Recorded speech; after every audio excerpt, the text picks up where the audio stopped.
meeting is being recorded. So now our session is being recorded. If you want to turn off your camera since you are being recorded, that is completely okay. So welcome this afternoon. We will be also going through ageism. We think it's really important to build that foundation around our ageist attitudes and how it truly is in North American society a social norm. We're going to be looking at the prevalence of elder abuse within the worldwide context and then within the Canadian context. We're also going to focus on different forms, the 5 different forms of elder abuse, and those red flags and indicators of abusive behaviors and abusive relationships. We also will highlight some criminal code charges that could apply in the most severe cases of elder abuse. We can never talk about abuse as a societal issue without highlighting why seniors face so many barriers. We also are going to talk about why staff face barriers. Why do staff not report some cases of abuse that may be witnessed frontline in retirement homes? We also are going to be providing some very practical, open-ended questions that I want to encourage everyone to feel comfortable, no matter what your role is in the agency, in asking a senior. And then, of course, assessment and documentation is pivotal in the work that all of us do. We also are going to be highlighting a case study. So within that case study, we're going to ideally break down the form of abuse that we are seeing in the case study, some risk factors for the abuse that may be occurring. So the abuser risk factor, the victim risk factor, and then some open-ended questions as well. And then we can never end a session without valuable resources and then fulsome Q&A period. So Ram, maybe you want to talk about the agency. Sorry. So I'm not sure how many people are familiar with Elder Abuse Prevention Ontario. We have changed our name in the past. We used to be called Elder Abuse Ontario, and then we added the word back into the organization's name, prevention. So we are either, sometimes people know us as EAPO or Elder Abuse Prevention Ontario. Our mission really has not changed over the number of years that we've been in existence since the early 1996, I think, 97. And our mission really is to make sure that seniors are feeling safe, have a voice, and are respected within Ontario. And we do this through collaboration. So we work with many community partner organizations, nonprofit businesses, people who have seniors that they serve or provide assistance to, or recreation programs, you name it. We're kind of working collaboratively to coordinate services and advocate towards the prevention of elder abuse. So we are fortunate in 2003 that the government implemented Ontario's strategy to combat elder abuse. And can you go to the next slide, Laura? Sorry. So in 2003, the Ontario government implemented the Ontario strategy to combat elder abuse. So this was actually we were the first province in Canada to actually have a strategy to look at the issue of elder abuse prevention on a provincial level. And so this was initially a 5-year project that the government funded. And then now we are an annualized project program. We're not a program yet. We're a project that we are accountable to them. We are still a nonprofit agency. And so we're kind of hands off in terms of we're not government employees, I guess is what I'm trying to say, but we are accountable to them every year when we do get our funding about what our plans are and our mandate for that coming year. So we have 3 pillars that fall under this strategy that really haven't changed in terms of the priority, but the activities that we've been doing since the inception of the strategy have grown tremendously because of the increase of knowledge and awareness around the issue of elder abuse. Many organizations and senior groups have taken up the issue to address. So there's a lot more public education and awareness work that we do, which is the first pillar. So people may be familiar with World Elder Abuse Awareness Day. That's one of the big awareness campaigns that we are involved in. which happens on June 15th. And we do other provincial initiatives and awareness of gender-based violence programs, financial security and literacy, anything that gets older adults more educated so they can prevent this from happening to themselves. And as Laura mentioned, she's kind of our lead trainer for staff education and training. So we train all different sectors, and I think it's important that we do that multi-sectoral approach, because when you look at situations of abuse, it's not just one agency that can respond. We really do need to collaborate when a case comes forward. So we may be dealing with healthcare or retirement home, we also may be dealing with the justice sector or victim services and sometimes police. So we do that training for all different agencies, so they have a better understanding of how to assess risk, how to support the older person, and what connections they can make to provide that referral and support to the older person and or their families on an ongoing basis if that's needed. And then lastly, just around that coordination, we do work with our community partners. One thing I just want to mention before Laura gets started on the ageism is there are elder abuse networks across Ontario, which are smaller kind of committees and groups that work together collaboratively to enhance the awareness and education locally. So within your region, there is a Waterloo Elder Abuse Network or committee, and they have a website, and they're very, very active in the community. And I will give you the chairperson's name. And many of those networks have retirement home representatives on their committees. So you can go onto our website, which is eapo.com, and there's a listing of all the networks and the chairpersons if you want to become involved, whether outside of work or inside work. I think it's important that, it also gives that connection about who's out in the community supporting seniors. So if you have a resident who needs support, just knowing who those stakeholders are can be very, very helpful, not only for you, but also for making that support for the resident if they want or need some of that assistance after, let's say, counseling or, legal assistance or whatever that might be. Well, I truly believe that we can never talk about elder abuse without touching on what ageism is. So we will define what ageism is and talk about how it affects the work that we do when we choose to work with older generations. So ageism refers to stereotypes, so how we think, and that prejudice, how we feel, and then discrimination, how we act on a daily basis, whether it's towards yourself or others that you interact with on a daily basis. So the key takeaways when we're talking about ageism is within North America, ageism and ageist attitudes are still the most prevalent and least recognized forms of stereotyping or prejudice within our society today. Every person who grows old is likely to be a target of ageism at some point in their life. Ageist bias have been associated with poor cognition, function, and mental health outcomes of older adults, as well as employment outcomes. Many seniors in their younger retirement years are looking for employment and report that they just are too mature for the positions they're applying for, which in turn financially harms our seniors in their older years. There is a lot of work being done in trying to combat our ageist attitudes against older individuals.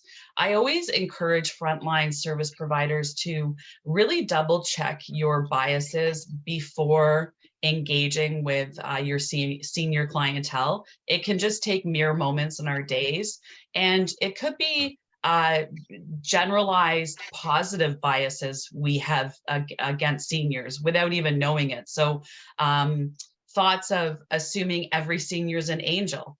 And we know, seniors are like us, just human beings, and there's the good, bad, and ugly.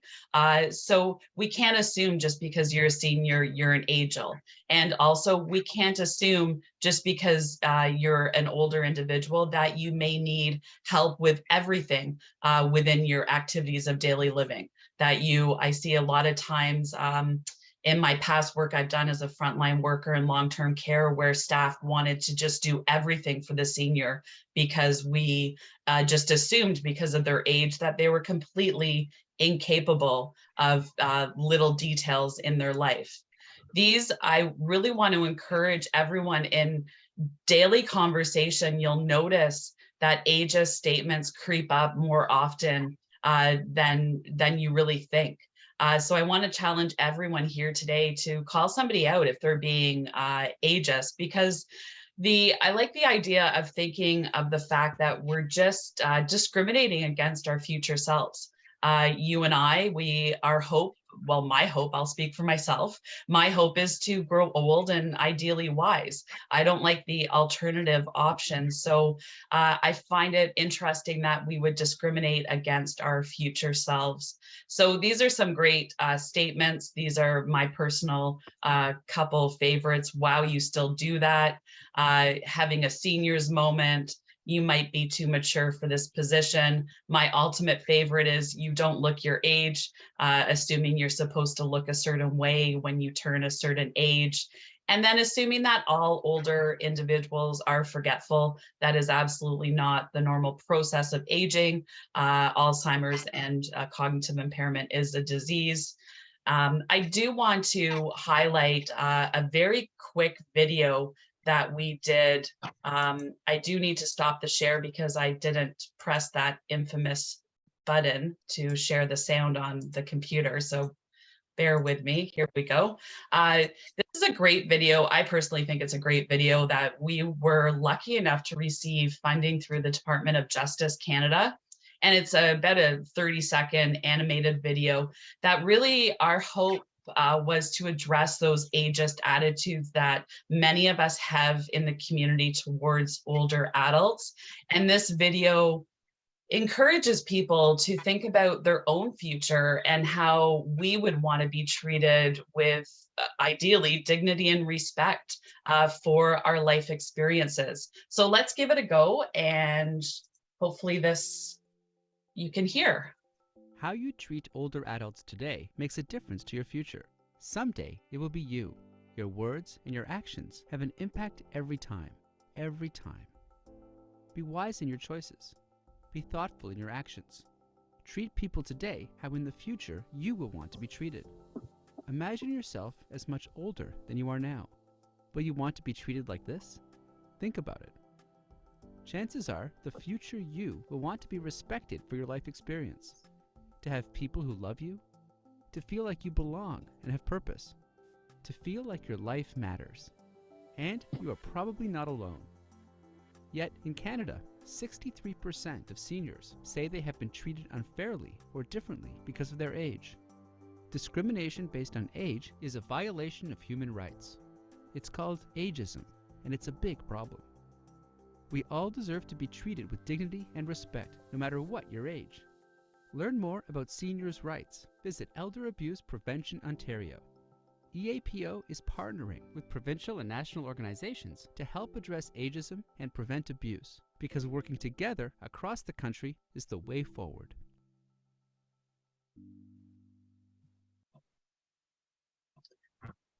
I hope this short, very short session around ageism has helped you rethink what aging should look like. Aging doesn't necessarily have to be centered around decline.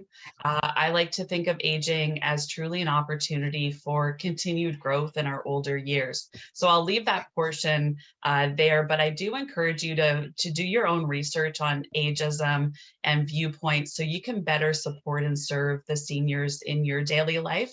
So I'll pass it over to Rayanne on the Retirement Home Act. Thanks, Laura. Yeah, just following up on what Laura was, talking about, and the ageist ideas, and it's about dignity and respect, really, when it comes down to how we treat older people. And sometimes we are, we sometimes may say ageist comments without even recognizing it might be ageist, like, isn't she cute, or come on here, honey, or dearie, like, which kind of falls into when we talk about emotional abuse. So there is kind of some overlap, and sometimes we don't think really a lot about it because we think we're being kind of kind, but some people may think it as, derogatory or paternalistic. So we really do have to be careful or conscious of our actions or behaviors, and educate younger generations. And some older adults will point it out in terms of, some seniors themselves say, I'm not a senior. They might be in their 90s and still not recognize themselves as being older, right? So age is just it's just a number for many, many people. And we sort of have to respect that. And as Laura said, to do that internal review or internal assessment of our own perceptions and values, because it really does, it can pass on to residents in terms of our care. So if we don't really have any respect or care for an individual, that could lead to abusive behaviors or actions or comments that we might make. So, and because we want to protect the rights of older adults and their dignity, the government implemented the Retirement Home Act, and they did so in giving the Retirement Home Regulatory Authority the oversight of retirement homes under that act, where the RHRA looks at licensing homes, inspections of homes, ensures that they meet the standards of what's prime. We want people living in squalor, and also they're responsible for looking at reports of non-compliance or harm to an older person.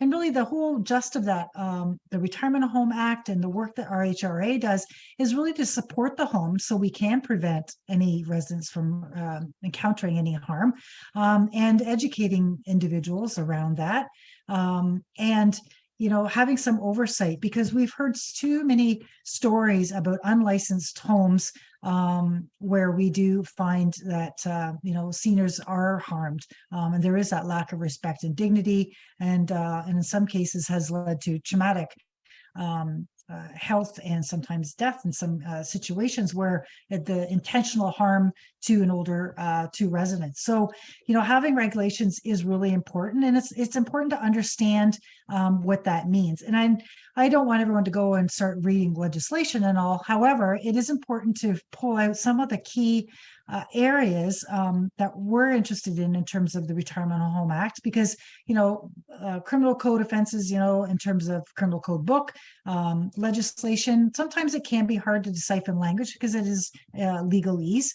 So we're going to try to make understanding that legislation as it pertains to elder abuse prevention, and hopefully that you'll be able to understand and appreciate what your roles and responsibilities are under the Retirement Home Act, and which also reflects within your policies and procedures at Trinity Village. So just in terms of the Retirement Home Act, there are a few key sections that address elder abuse. And the first two I just want to highlight is Section 67, which really gets to the point around that protect. So every licensee, so retirement home, shall protect the residents from abuse, and that they will also not neglect residents as well.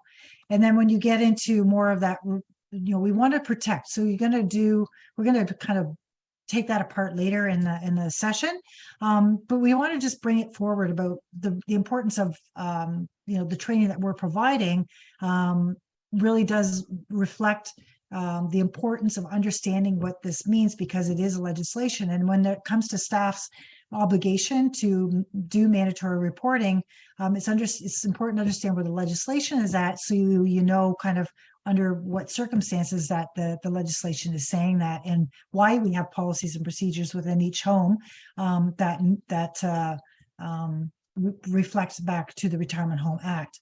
So Section 74 is looks at that every licensee shall ensure that any alleged, suspected, or witnessed incident that is known is reported to the licensee immediately and is investigated.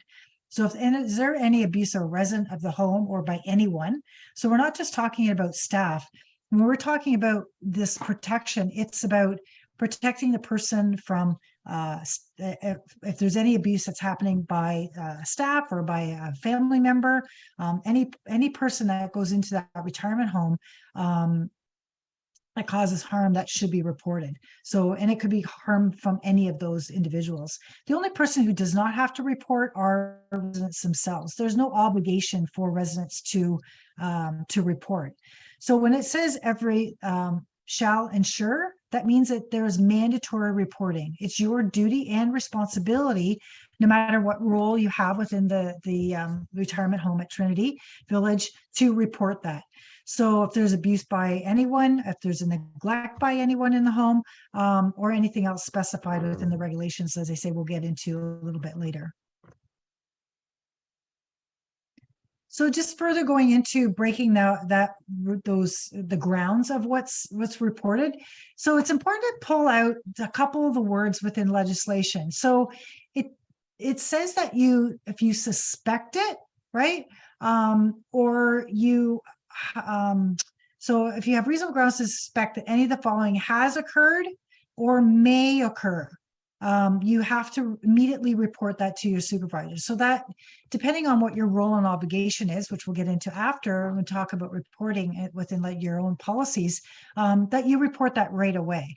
So these could include improper or incompetent treatment or care to a resident that results in harm, the abuse of residents by anyone else, as I just mentioned, that causes harm or risk of harm, the unlawful conduct that results in harm, or the misappropriation of funds. So the part around suspects or that you don't actually have to see it hands-on. If you suspect something's going on, you have that feeling or knowledge that there's just something not right, or somebody's has maybe said something, or you have that inkling, families have just visited and there's something that's kind of fishy, you're not sure, then you should be reporting it. So, or you think it might happen, right? So I think those are important to understand, because it's not like I have to actually see it happen to report it. It's that it may, right? It has occurred or may occur. So sort of in our rules, we might see some of those family dynamics happening, and somebody's coming in, that might give you impetus to, at least talk to your supervisor and let them know what you're seeing.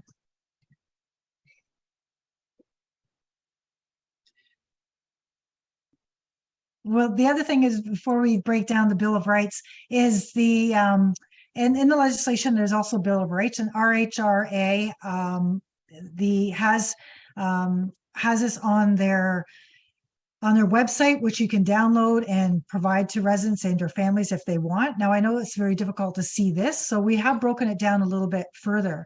This was updated as well, and RHRA and does get information from retirement homes and residents too. Does it need to be updated? Do they need to be changes? So these kind of dialogues are on an ongoing basis if things have need to be changed. But this is the current version that is in existence at this time. And you'll see at the bottom about reporting to retirement home authority and the phone number there at the bottom.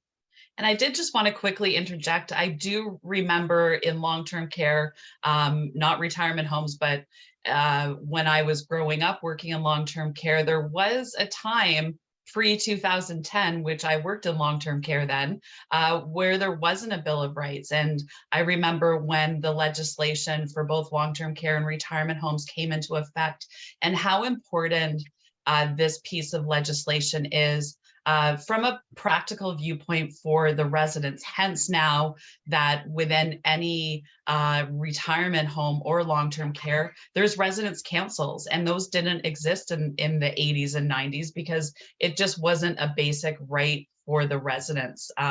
It wasn't a basic right to have privacy. To ensure that staff were knocking on your door before they came in to provide care, or when there was the old style ward rooms or communal bathing where staff would never knock on the door, and the right for staff to promote intimacy with two consenting, cognitively high functioning individuals that are able to consent to sexual acts that Just like you and I, we all have a right. It's a basic human right for that intimacy if we so choose. And the right to choose our care for residents that are competent, they equally have the right to know what their care plan looks like, to be involved in quarterly care conferences with their care team, including everyone, recreation, dietary, nursing.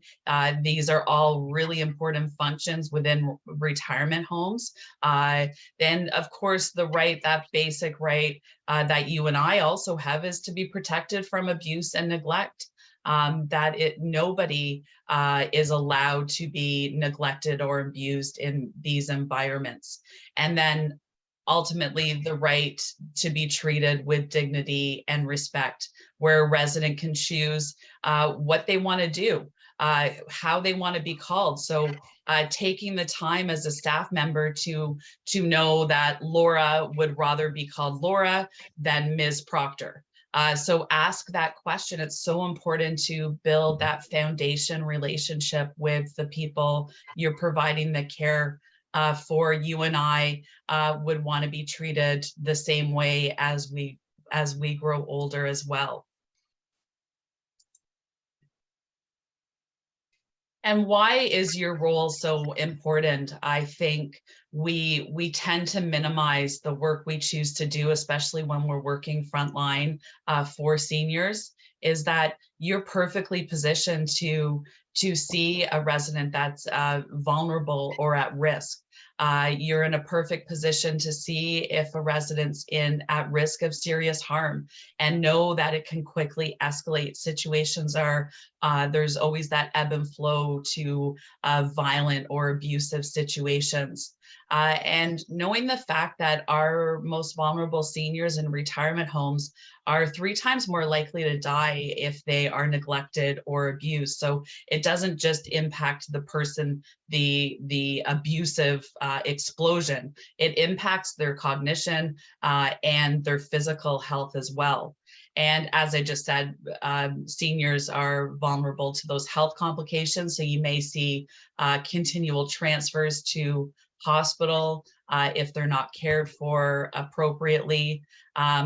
Residents may feel most comfortable speaking to you because you provide that daily one-on-one care. You're part of that home, part of that family, that community environment that retirement homes over the last 20 years have done such a good job in building that home-like environment versus, you know, the olden days we thought of retirement as these institutions.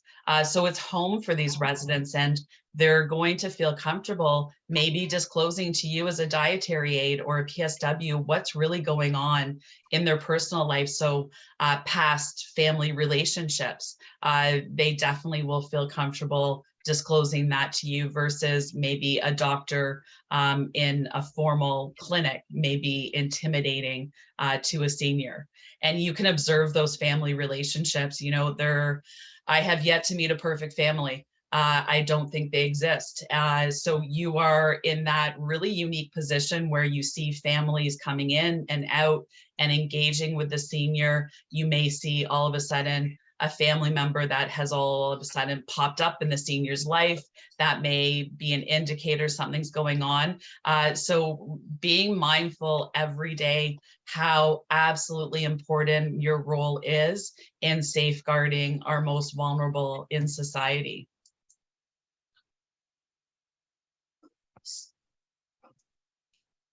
So the Retirement Home Act, just getting back to that, they have their own defined terms in regards to elder abuse definition, as well as each form of abuse, which is a little bit different than the World Health Organization definition that we typically use in a community kind of setting. So with the definitions that we're going to provide in terms of all forms of abuse will be reflective of the Retirement Home Act. So when we look at abuse defined by the Retirement Home Act, or RHA, it really refers to in relation to the resident's physical, sexual, emotional, verbal, or financial abuse as defined. So we're going to go into that. So it's not like just the World Health Organization around their definition does look around power and control dynamics, or that person is at significant risk of harm, and there's a trust relationship in usually within those dynamics, which isn't different what just Laura said about your important role, because over time you are in those positions of developing those relationships and you develop that trust. So when we start talking a little bit more about power imbalances as well, is that you're kind of in that position where they look to you to provide, their health care or their meals or support and, recreation. So, when we start looking at these definitions, they do, when we talk about the different forms of abuse, there is those underlying issues, which we'll talk about further. Go ahead, Laura. So according to the World Health Organization, 1 out of 6 older adults over 60 across the world will experience some form of elder abuse within the community context. If we want to bring that closer to home, within the Canadian context, about 8% of seniors in Canada will experience some form of abuse. And that was out of a research project that the National Initiative for the Care of the Elderly did back in 2016. And they also broke down the types of elder abuse and their prevalence. So this equates to almost 800,000 older adult Canadians.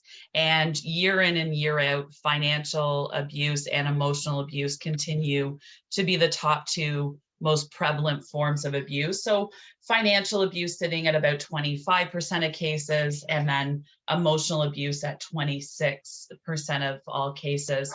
And then that's followed by cases of physical abuse at just over 21% of cases, and then sexual abuse cases at 15%, and then active neglect cases at about 11% of all cases. I think it's important too that it's sometimes it's difficult to collect data across Canada to get, so that's like a national study. Sometimes it's difficult to collect prevalence information, like let's say on retirement homes nationally, because people are collecting the data differently, or some not collecting it maybe at all. So we do have some data from anything from the RHRA in terms of reports that they would get in terms of the compliance issues, but really on a holistic from everything, it is sometimes difficult to get that prevalence. And the fact is that residents are part of the community, so they would be part of that national study in the general sense, because the only people that were excluded from that were long-term care homes. So it just kind of gives you that sense. And we'll talk about the different forms. And I think it's the one thing that we see more often, I know Laura can attest because she takes the calls, is financial abuse. Mm. So majority of the calls that we get and things that you might see are financial related. But the emotional piece is kind of tied to all forms of abuse. Because when you get someone's harming you, you have that emotional distraught that as a result of that harm, no matter what form of abuse that is. Mm-hmm. Well, unfortunately, in our society, there's certain groups that are more vulnerable or more likely to experience abuse. Those of us that are women on the line today, we are at a greater risk of suffering abuse, not just as a senior, but throughout our whole lifespan. If you are part of the 2S LGBTQ+ community, if you've experienced abuse as a child, youth, or younger adult, the number 1 risk factor for experiencing abuse is if you have a diagnosis of dementia or cognitive impairment. If you are a woman with a disability, here in Canada, you are 4 times more likely to be sexually assaulted. If you are of lower income or living at the poverty level, if you have a diagnosis of depression or any other mental health diagnosis, if you're dependent on another for your care, the number 2 risk factor or most prevalent risk factor would be that social isolation. And you will notice a theme in our training this afternoon is that we will continuously bring up isolation, not only as a risk factor, but as a result of abuse. If you're a senior residing with somebody that has addictions, whether it's drugs, alcohol, or gambling, significantly puts you at a much higher risk level than others. And then if you have a deteriorating health diagnosis or situation where one partner or spouse is caring for the other, significantly increases the risk of caregiver burnout if that individual isn't provided the proper supports and resources. And that really puts the senior at a higher risk level.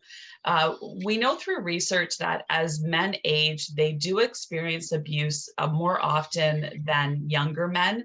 However, women experience abuse at about a 20% higher level than the average older male. And there's that isolation word again. In most cases of abuse, if the violent situation isn't interrupted or that pattern isn't stopped, that dynamic in the relationship will always escalate, whether that's the increasing in frequency or severity.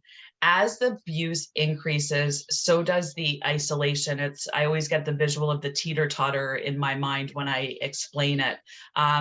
And the victim in this situation, the senior, is always just as isolated as the abuser. And it all revolves around the cycle of abuse or the continuum of abuse. So as I identified in the last slide, isolation is a risk factor for abuse. It's also the result of extended abusive situations. I think too, just to add on that, I think just describing that isolation, it doesn't have to be just, the physical isolation of us being home alone or, it can also be that isolation, that internal feeling of isolation, that you can't talk to anybody, that you feel like the weight is all on your shoulders, that you're dealing with it alone. And it's so heavy on yourself that you don't know how to deal with it, that they feel very isolated and don't know who to ask for help or trust to ask for help. And as Laura said, that if they're feeling fearful, that causes that isolation as well. So the abuse, again, as Laura said, it just does escalate. So I think it's in, just understanding what that isolation looks like. And, kind of thinking back, as, Laura said, there's no perfect family, which is true. So, just thinking about your own family or others that you know of, like just in circumstance, we see things on media. If just thinking about how people are feeling, whether that's as a survivor or someone who has supported that person, just how that isolation can continue to escalate when nobody's there to support that person or to make it stop. Mm-hmm. Yeah, very well put, Rayanne. And I've supported senior victims in the past that have lived every day for sometimes 20, 30 years in fear, where they feel so alone and powerless. Abusive behaviors that I've been involved in are very rarely really obvious and in your face. We get a sense from probably watching too much television that it's going to be really obvious and we'll be able to solve it in 25 minutes or less. And that's just not the case. Most abusive situations, because of that relationship, are really subtle, really hard to put your finger on unless you have that strong foundation with the senior, meaning a really strong, trusting relationship. In elder abuse scenarios, the abuser, because of the relationship, they manipulate the senior. I have yet to meet an abuser that isn't extremely manipulative. And they do this with one and only goal in mind, is to gain control over decision-making that you and I take for granted every day. And it's easy for the abuser to manipulate in these situations because the senior, they love the abuser. They trust them, they respect them until they realize that they've lost all control over those basic decision-making abilities. If I could just go back to the trust thing, just one thing I wanted to talk about in terms of that power imbalance. If you just go back that one slide, Laura. So I think it's important for us to understand that power imbalance, because sometimes it's difficult to see ourselves in that position, because, you're staff within a retirement home, and, there's different hierarchies. You have in any organization, you have either your director or your CEO of a business kind of thing, and then you have your management, and then you have the staff. So it's that kind of thing. So the person at the top has the power and that control, because obviously they're responsible for the organization. But it's also similar to when you think about residents and staff.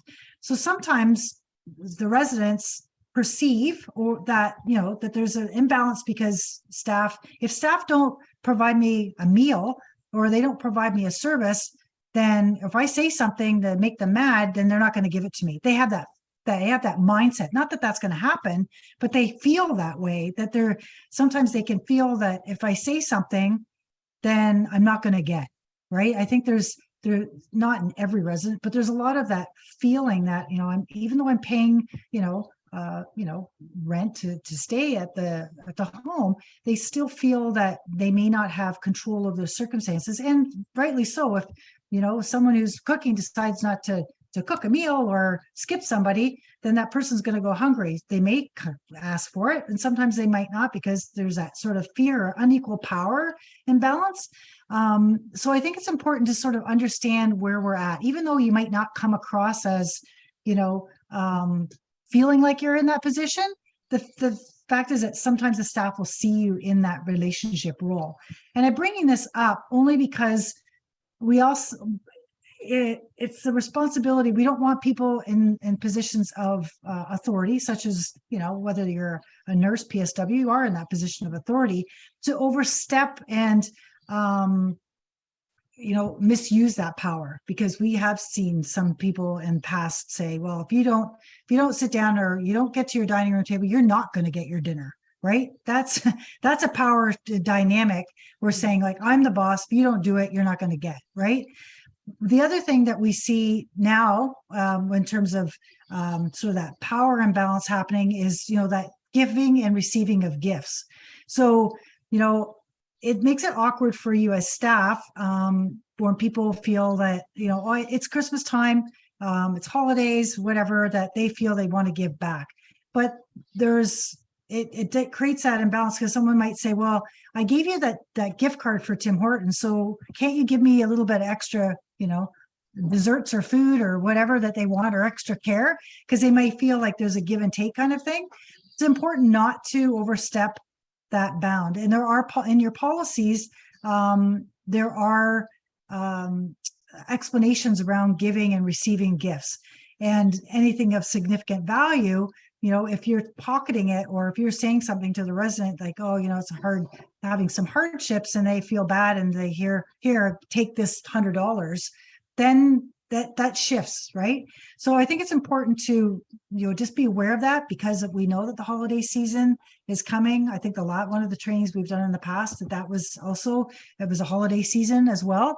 And people want to give. However, if it's something like that, if it's a significant value, you need to talk to the retirement home manager and maybe use it to help the residents, whatever that they may be contributing, give it back to the retirement home itself. I don't know if there's anything you want to add to that. I'm so happy that you brought that up, Ryan, is that we always forget how powerful our positions are. Initially, I was speaking to the slide, thinking about those family dynamics. But as staff, it truly is a powerful position. And this is also one of the number one barriers why seniors don't report what's going on, because of that relationship and that power dynamic. My only piece of advice, if there's a question mark around the accepting of gifts, is if we can always look at it through the lens of if it can be shared communally within a department. So, back when I was working in long-term care, we always appreciated families that would bring in a big platter of Christmas cookies so the whole department could share it instead of a family member giving personally me something. I would always suggest that if you are given something personally, depending on your policies, is to share it. Let your superior know what's going on, because you wouldn't ever want it to be misconstrued that you're taking gifts for special care or what have you. So we really need to be transparent in how we interact with not only the seniors, but their family members as well. Those family members are part of the seniors and can complicate those relationships even more. So really important to be mindful, especially going into the holiday season.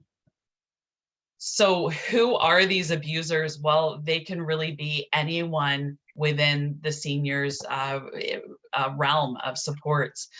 Within the family unit, it's most likely to be a spouse or partner. Very rarely do we talk about domestic violence grown old. And it could also be a sibling, a son, a daughter, or a grandchild in the family.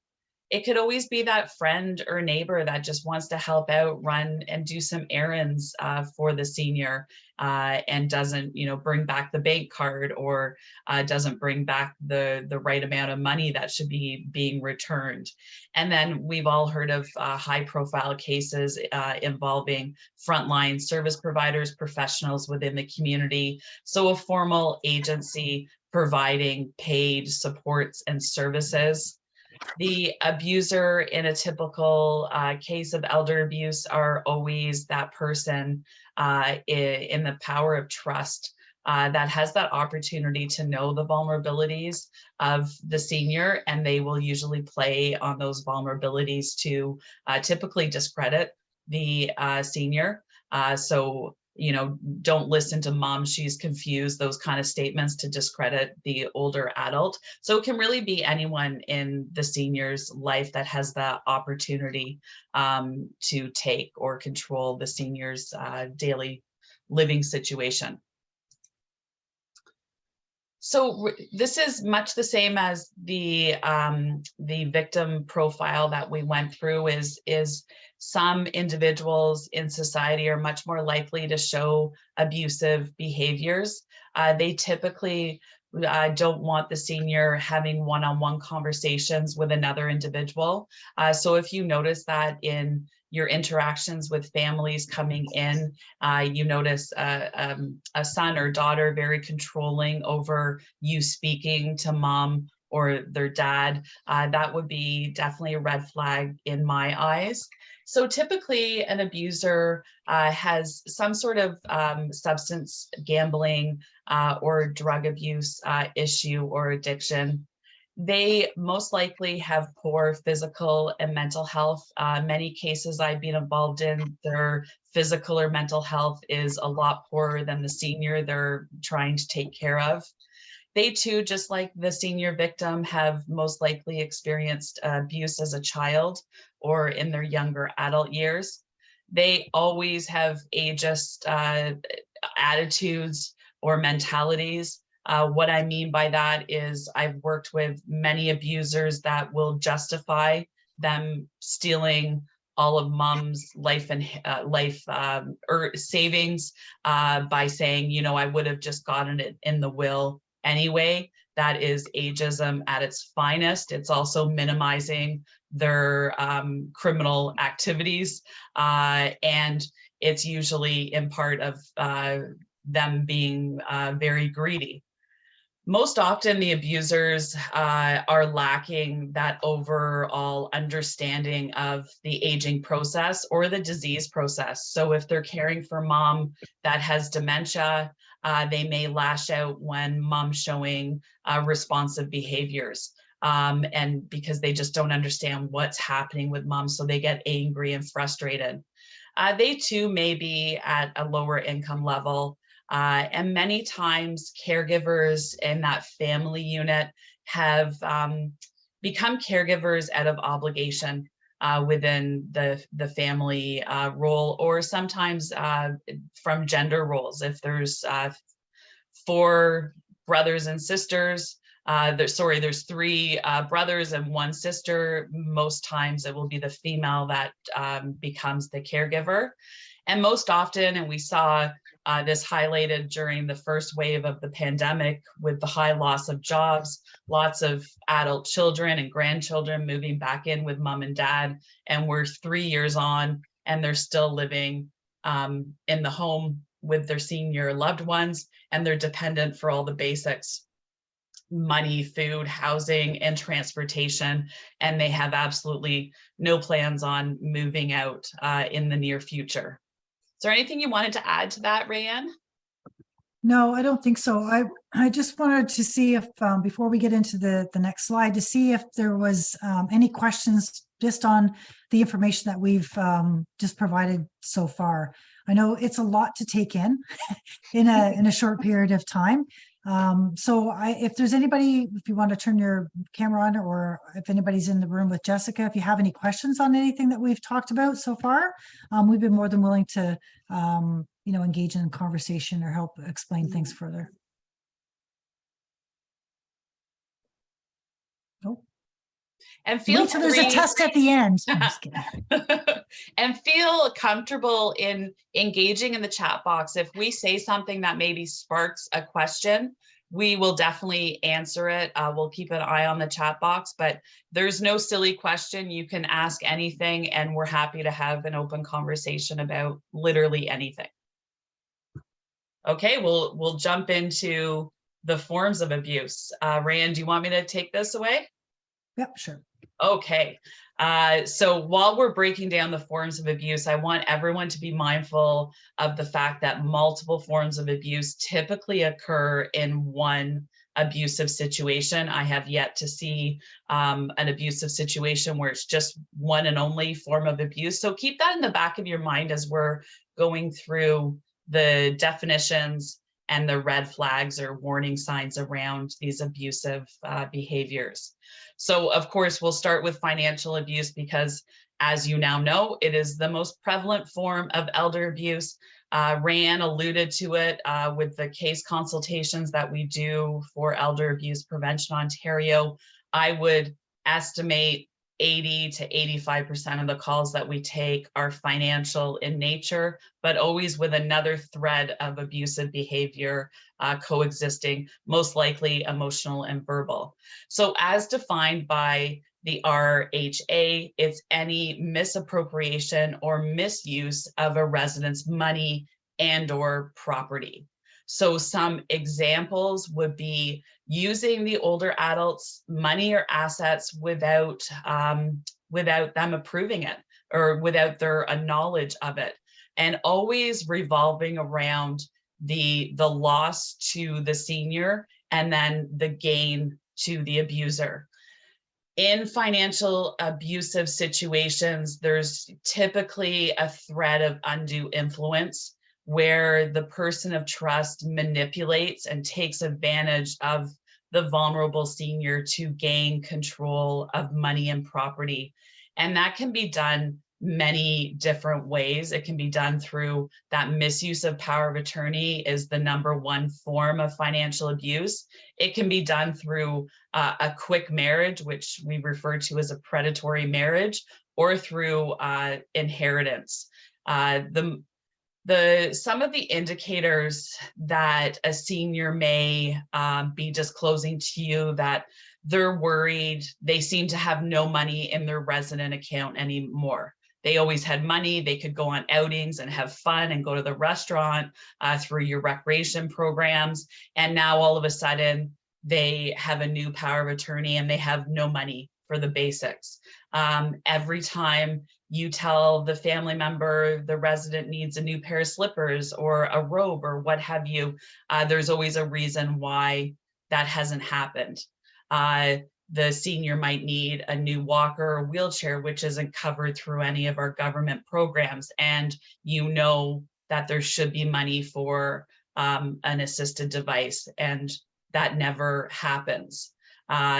It can be indicators of clothing or jewelry missing. So every time the grandson comes to visit, You notice the resident is saying they can't find their pearls, or they can't find their watch that they've had for so long. Typically, you're going to see that overall withholding of funds when you know there's that access to it. Typically, you're also going to see a resident that, not because of a cognitive impairment, but doesn't know where they're banking anymore, has not seen a financial statement from their bank in years. Typically, another indicator could be the senior saying that there's multiple changes in either legal paperwork or their POA paperwork, sudden transfers of funds. So they're not able to figure out where the money's going. It's being redirected to different accounts. They're saying they don't know how their grandson, whose POA has now, gone on a ski trip to Switzerland. So there's these large purchases for the benefit of the abuser, but meanwhile, they're not able to go to the mall for a trip as part of your programming. Disappearance of possessions or funds.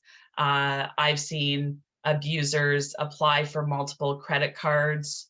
In conversation, you may hear, so a senior is rarely going to come out and say, hey, I think somebody's financially abusing me, but they're going to drop little seeds in your conversation with them, is that they're worried about how to get the basics. So obviously in retirement homes, the basics is covered, but beyond the basics, so little snacks that they want, or they're worried their cable's going to be cut off because they have to pay for their cable or their phone, and they're getting notices that their phone bill hasn't been paid. Overall, you're just going to see that their standard of living, or their standard of how they dress, present to the world, is not keeping with what you know to be their income or their assets.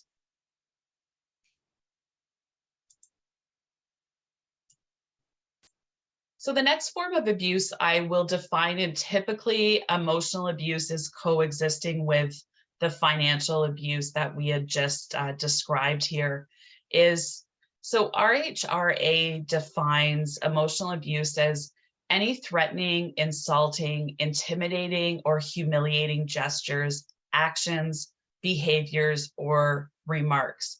So it could be imposing social isolation, shunning, or ignoring, that overall lack of acknowledgement, or treating a resident like a child. It could also be any threatening or intimidating gestures, actions, behaviors, or remarks by a resident that causes alarm or fear to another resident. The takeaway when we talk about emotional abuse is that we all react differently to the same situation because we have different life experiences which shape who we are. This means that we all react differently to the same words. So if a resident is saying to you that they feel as though they're being emotionally abused, that they're upset by something that was threatening or insulting that was said to them, it's not our role to be judgmental in these situations. Listen to their story, offer them support. That goes a long way if we take the time just to listen to somebody that has concerns. So some indicators could be name calling, ignoring. So this is a big one, that lack of acknowledgement.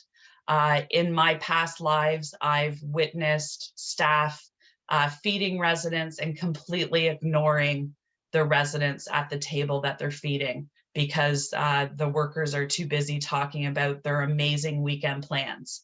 None of us want to be treated like that, so be extremely mindful to acknowledge everyone that you care for equally. Restricting communication to their supportive friends or family members. Humiliating somebody. None of us want to be humiliated. That's extremely upsetting. Ridiculing or insulting somebody. Calling them names. removing all of that decision-making ability. So making all of the choices and decisions for somebody else. Many times people do that with maybe good intention, but the result is anguish for the older adult. Arguments between residents, so not redirecting that kind of behavior, can make both residents or one resident, depending, really upset in these situations. Inappropriate tone of voice, manner of speaking that's upsetting. We all have personal lives, and sometimes, you know, we're functioning at a higher rate than other days. And I've seen time and time again, staff that maybe had a bad night raise their voice because they're tired or upset. Nothing to do with the residents, but they're just letting their personal life overflow into their daily work life. So being mindful of how we're presenting ourselves to the seniors that we're serving. And then, of course, that intimidating behavior, yelling at an individual, even gestures, nonverbal communication can be is extremely harmful. We typically only think it's words that can hurt, but sometimes that nonverbal communication can be just as hurtful, if not more so. So the next form of abuse is verbal abuse. I might have outlined a few verbal abuse actions in the last slide, but let's first define exactly what verbal abuse is, as defined by the RHA. It's any form of that verbal communication, threatening or intimidating nature of any verbal form, belittling or degrading nature, which overall diminishes that senior's sense of well-being, dignity, or self-worth that is made by anyone other than a resident. Or it can be a form of verbal communication of a threatening or intimidating nature made by a resident that leads another resident to feel fear for their safety. So some red flags that a senior could be in a verbally abusive situation is, are they presenting as extremely upset or agitated, where typically they present very upbeat and happy. The residents denied visitors by the family, by the power of attorney, or the substitute decision maker. They're saying, don't let Laura come and visit ever. That's usually a sign something's going on within that family unit. Is the senior presenting as though they're really fearful of saying or doing something wrong? So are they looking to their son or daughter to answer the questions because they're fearful? Are they withdrawn? Somebody that always would go to afternoon delight or happy hour, and then all of a sudden they rather just sit in their room by themselves. Is communication restricted to the supportive individuals in their life? Are they deferring to another person out of fear? So they're not answering questions because they're just too scared. Is there really that power imbalance in the relationships that you're observing within that family unit? If I can just sort of add, oh, sorry, if I just can add a couple things. So the part around the denying access to visitors, I think is, we see it in long-term care home, and we have seen it in retirement homes. And I think there's, we do a lot of education around what is the role and responsibilities of substitute decision makers under the, power of attorney. And sometimes staff or directors aren't sure of what that is. I mean, it's hard to get your head around. Again, it's legislation, but the fact is, for most people in retirement home, they can make their own decisions in terms of who they want to come in and who they want to not come in. But there might be that one son who says, don't let my sister in. They have no authority to do that. Even a substitute decision maker who may be acting on behalf of a resident who's not capable of making their own healthcare decisions. So a power of attorney for care does revolve around shelter and, that visitation, communication. The legislation actually under the Substitute Decision Act actually encourages social interaction as opposed to taking it away. Unless there is any significant harm that's going to be as a result of that interaction that may be causing you as staff, knowing that, if the daughter comes and she just starts screaming at mom the whole time, then maybe there's some evidence to say, yeah, this is not a good thing for her to be coming here. But in most cases, the power of attorney or the SDM does not have the authority to tell you who can and can't come into the home. First of all, this is their residence and their home, so they can decide who they want to come in and out.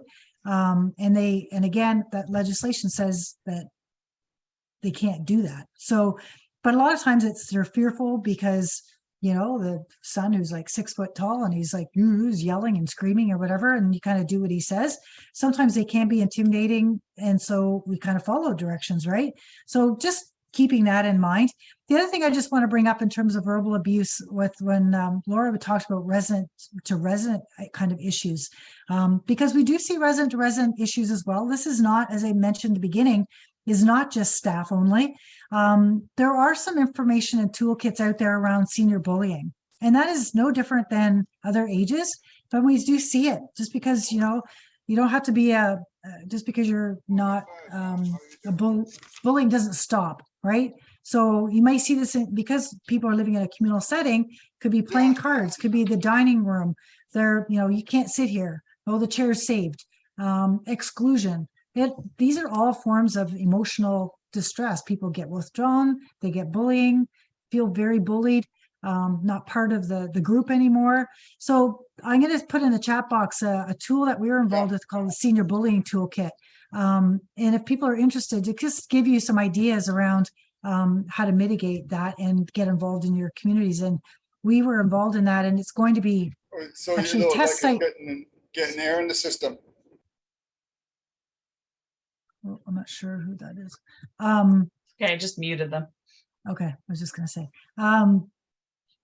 say, so we actually are going into a retirement home to do more tests, like evaluation on that toolkit within the GTA area. So just as another resource for yourselves, if you do encounter that within residence.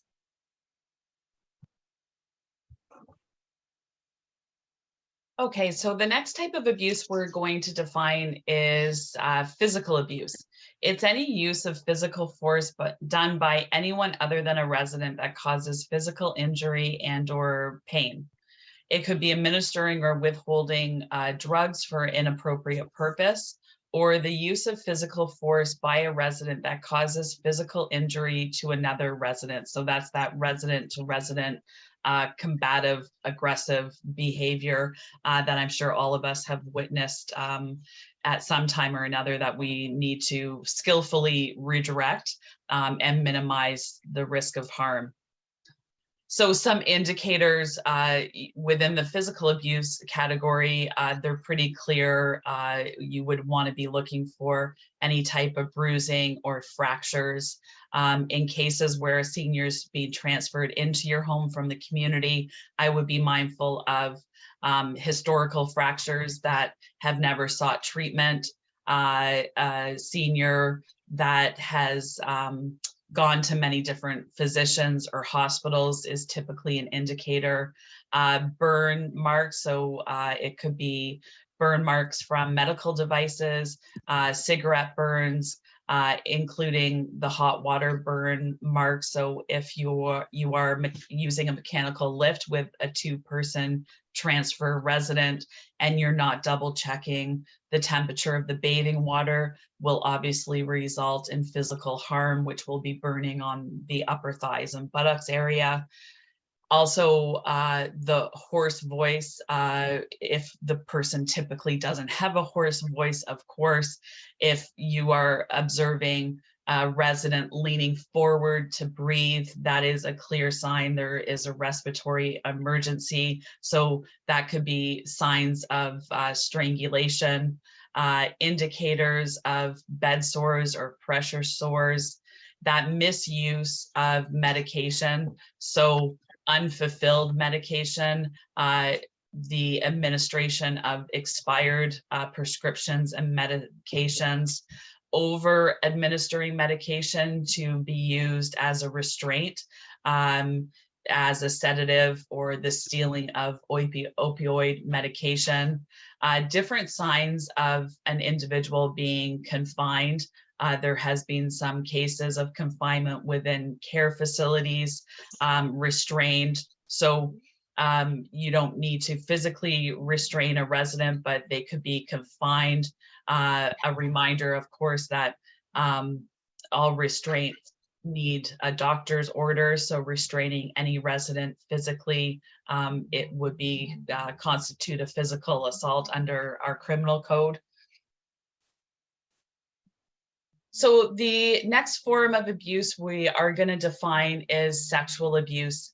It is what I always find really important to preface when I speak about sexual abuse of our seniors is, unfortunately today, sexual abuse of seniors is still taboo to talk about. It is really poorly misunderstood, and there's not the research money to understand it more. The common thread for most seniors that have been sexually assaulted is they typically have memory impairments, which makes it hard for them to remember the assault, which means that they don't report. And in a blatant sex assault case, that's exactly why the perpetrator is targeting a very vulnerable, a mentally vulnerable individual, as well as physically vulnerable individual. So to define a sexual abuse through the RHA defines it as any consensual or non-consensual touching, behavior, or remarks of a sexual nature or sexual exploitation that's directed towards a resident by a licensee or by a staff member, or any non-consensual touching, behavior, or remarks of a sexual nature or sexual exploitation directed towards a resident by anyone other than a licensee or staff member. Sexual contact of anybody, any person, any resident incapable of giving consent also constitutes a sexual assault. So in younger generations, we seem as a society to have a very clear grasp of what consent means. So consent, obviously, if you're under the influence of drugs or alcohol, none of us can consent. With older adults, the same is true. However, there's a layer of complication when we talk about consent. If you have dementia or cognitive impairment, you legally are unable to consent to any sort of sexual act, sexual relationship, touching, hand holding, those type of behaviors. I actually want to go here. I'll go back to the other slide. Some indicators of a sexual assault with our most vulnerable population is even joking in a sexual manner is seen and can be seen as a sexual assault. Threats and demanding for sex, forcing a resident to undress, intercourse without consent. So again, that consent piece. Somebody with dementia cannot consent to intercourse. Showing pornography. Ran and I were talking before this presentation, and I was reminding her of a case in the Ottawa area of a facility showing pornography to a group of residents as a recreation program. That is not a recreation program. They cannot consent to that. Forcing a resident to watch any sort of sexual acts. Is there anything that I've forgotten to highlight? Yeah, I guess just going back to the issue around consent, I think it's sometimes it's a tricky one because, you know, we think about what can impair our consent. So, you're talking about alcohol, drinking alcohol, that doesn't impair our judgment, right? So we're talking about things that can, are you able to understand, appreciate your decision? Or is it your own decision? Do you understand, if I make this decision, this could happen as a result of that? So, we really have to recognize the importance of that and understand are people inhibited some way. So, sometimes drugs, not only just alcohol, but certain types of drugs or opiates that an older adult may be taking could impair judgment. Urinary tract infections impair judgment. That being, gives the idea or feeling that the person's not capable because that impairment gets affected because of the urinary tract infection, which could be time limited. But are they able to make, to consent to treatment decisions or encounters of, sexual encounters, whatever decision it is? So just sort of understanding where capacity is, right? It's because capacity fluctuates. It's not a black or white. It's across the continuum. And today you might be really good, and later on tonight you might not be, like sundowning.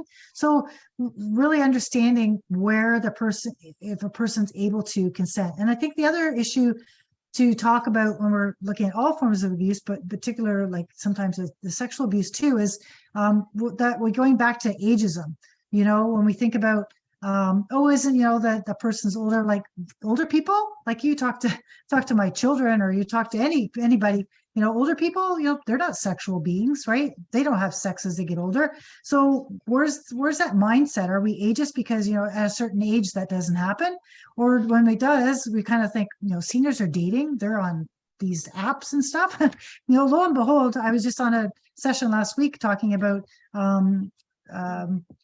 sexually transmitted diseases in older adults, because they are dating as they get older and maybe not familiar with all these, with the new apps and meeting people, or safety issues, like there's so many things that we don't think about. But when we're ageist and we think, well, that's not going to happen, they're never going to, get involved.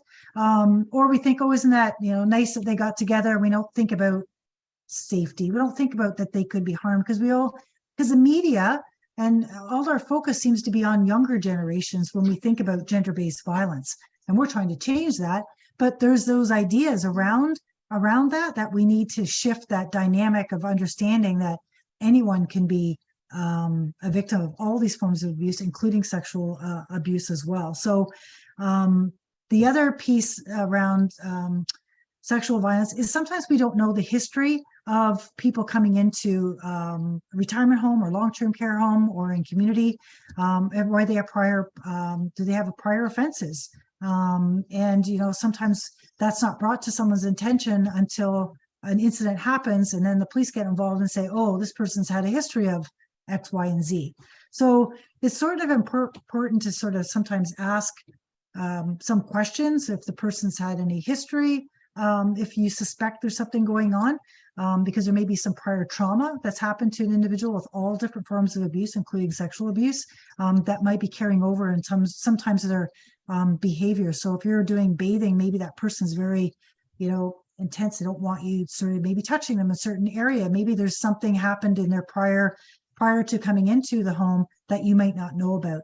So it's kind of, we'll get into asking questions later, but these are some of the things to sort of consider when we're looking at all these different forms of abuse, including sexual abuse as well. So looking at our sort of ageist, where do we see that, where our values are, older people don't, that it's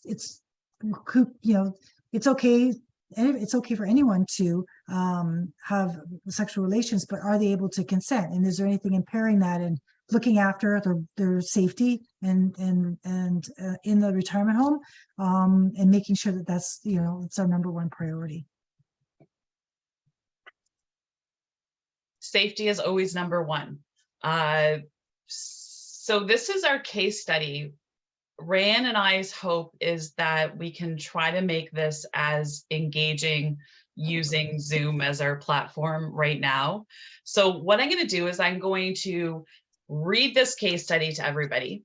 And what I want everyone to keep in the back of their mind is, first and foremost, we are going to be wanting to know from everyone what form of abuse is occurring, looking for risk factors, and the next steps. If this was a case that came before you at Trinity Village, how would you handle it? So we're really hoping for some engagement. So let's jump right in, and we are going to learn a little bit more about Robert. Robert is a 73-year-old male who has been living in a retirement home for 3 years. Robert was married for 36 years until his wife died 5 years ago from a stroke. Robert has 3 children, 2 sons, and a daughter whose bossy behavior when they visit on the weekends. Robert has severe physical limitations because of arthritis, which is why Robert uses a wheelchair and moved into the retirement home. Robert has no signs of a cognitive impairment. Okay, so we know Robert's competent and capable. And then we have Beth, who's 81 years old, who just moved into a retirement residence. She has a history of physical abuse dating back to her childhood from her father and has diagnosed PTSD.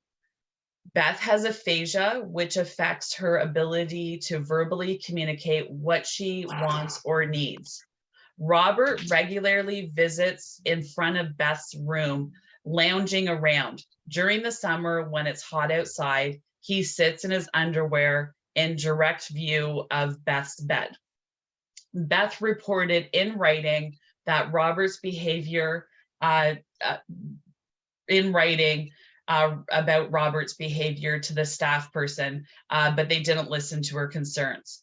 Beth then made another written report and gave it to a PSW working at the retirement home. The letter indicated that 2 nights ago, when Beth was coming back from dinner, Robert was in the lounge and stated, "I really like how you look tonight," and then proceeded to touch her buttocks.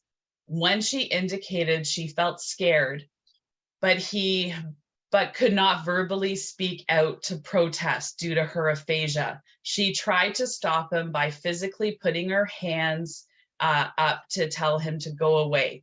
Robert continued by moving his wheelchair closer and forcing her against the wall. And we can't see the rest on this slide. My apologies.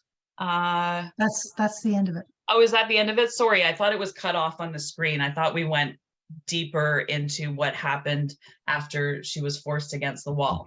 So first and foremost, the most important question that I would like to pose to everyone is, in the chat box, or unmute yourself at any time, what form of abuse or forms of abuse are occurring in this case scenario?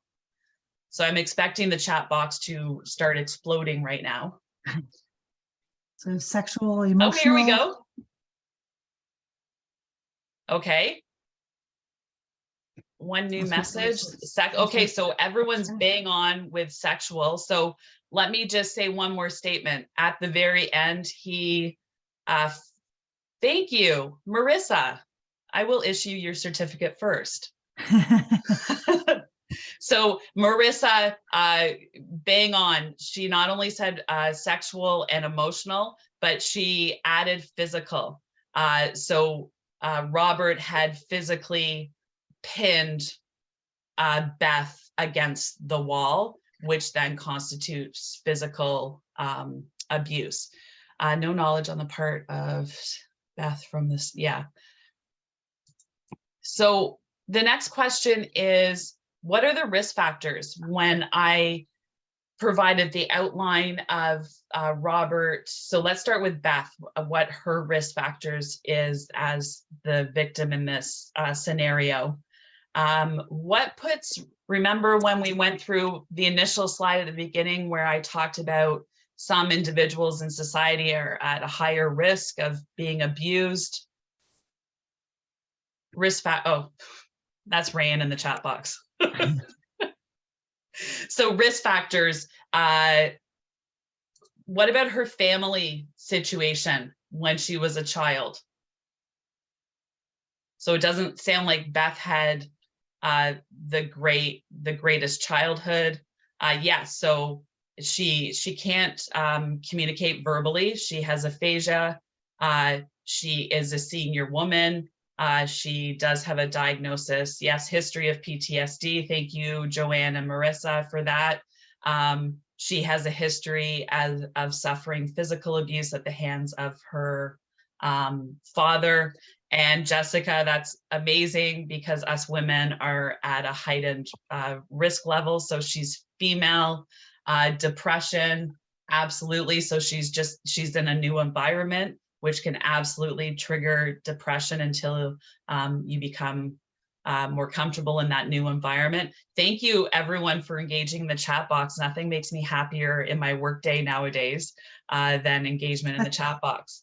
I think it's good that people were identifying that physical piece because it just reinforces the fact that physical doesn't have to be hands, like it doesn't have to be a hit, right? It doesn't have to be it can be that use of a scooter or a wheelchair or a cane that causes harm or, you know, like isolates or pins someone down or whatever. That's using that as a, you know, in a technical word in terms of policing would be a weapon, right? So so even though we don't think about a wheelchair, but if someone runs somebody over in the wheelchair and causes that person to break a leg, you know, it's, you know, assault with you know, a weapon. So yeah, and taking this into context, you know, he's using that wheelchair to, you know, force, you know, confinement, right? So now let's look at the risk factors for Robert, who definitely has a couple risk factors, and I'm interested to see if we can pick those up. If we look at the first paragraph here where it highlights Robert's history and background. So he doesn't have as many risk factors as Beth, the senior victim here, but he certainly does. Okay, so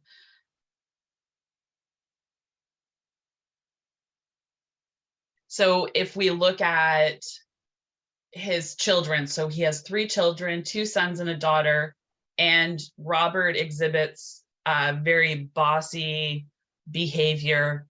Typically, that's a polite way of saying that Robert's quite controlling.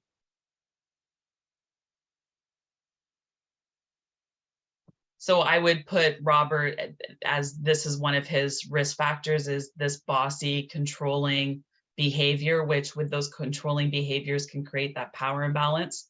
So emotional trauma, wife, absolutely. So he's a widower. So he's lonely, he has physical limitations, and is controlling. Excellent job, Marissa.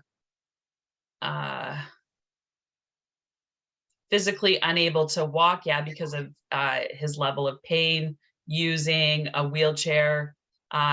He doesn't have a cognitive impairment. So we said here, like, no signs, he's fully competent. Daughter trying, but yeah, so bang on. So that bossy behavior again when children are visiting. Robert has physical limitations and emotional feelings. Absolutely. Good job, everyone. So the next question is, what are the next steps if you've run into a case like this, or if this happened tonight after dinner time, what would you guys do?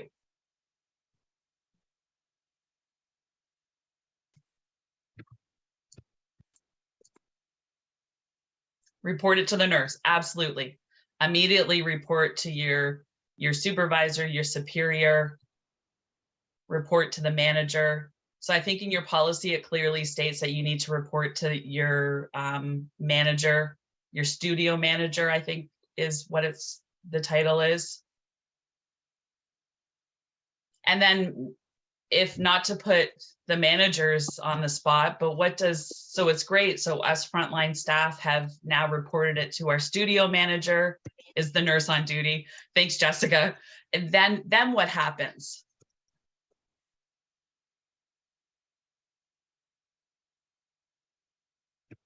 Yeah, so report to nurse or supervisor, put more efforts to listen properly to her issue, keep an eye on how much we can. So at the next level, it's landed on the nurse in charge, their desk. What do they do? Nurse calls management. Okay, then what does management do? Document, document, document. Good stuff, Sarah. Investigation. So is that the home level investigation? Are we initiating a call to the RHRA? Okay, so Laura, document in PCC, contact family and the RHRA. So is that the steps that happens? The document, contact family, RHRA. Yeah, so Rebecca's reiterating the same process.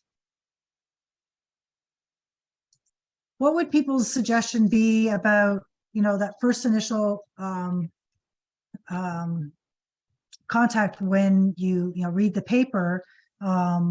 Is nobody said anything about talking to Beth or talking with her about the safety issue?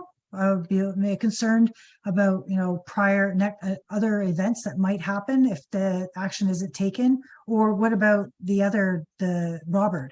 Does anybody have ideas what they would do in that case? Because we can report it, but the situation still is vulnerable, is a risk situation, not only to Beth but maybe other residents within the home. So somebody did at the very beginning indicate. Oh, did they? I might missay your name, and I apologize. Navit Yes. said to listen properly to the resident. So, and I love when I hear that kind of stuff, because as a frontline worker, we can get bogged down with the policy side, which is very important. But let's not forget about not only Beth, but Rayanne just said, let's not forget about Robert. Why is he showing these behaviors? Maybe did he miss his medication? He's in a heightened state of pain. What's going on for him too? Somebody also mentioned police. So know when to involve as the nurse manager, the management, when to appropriately involve police in these cases.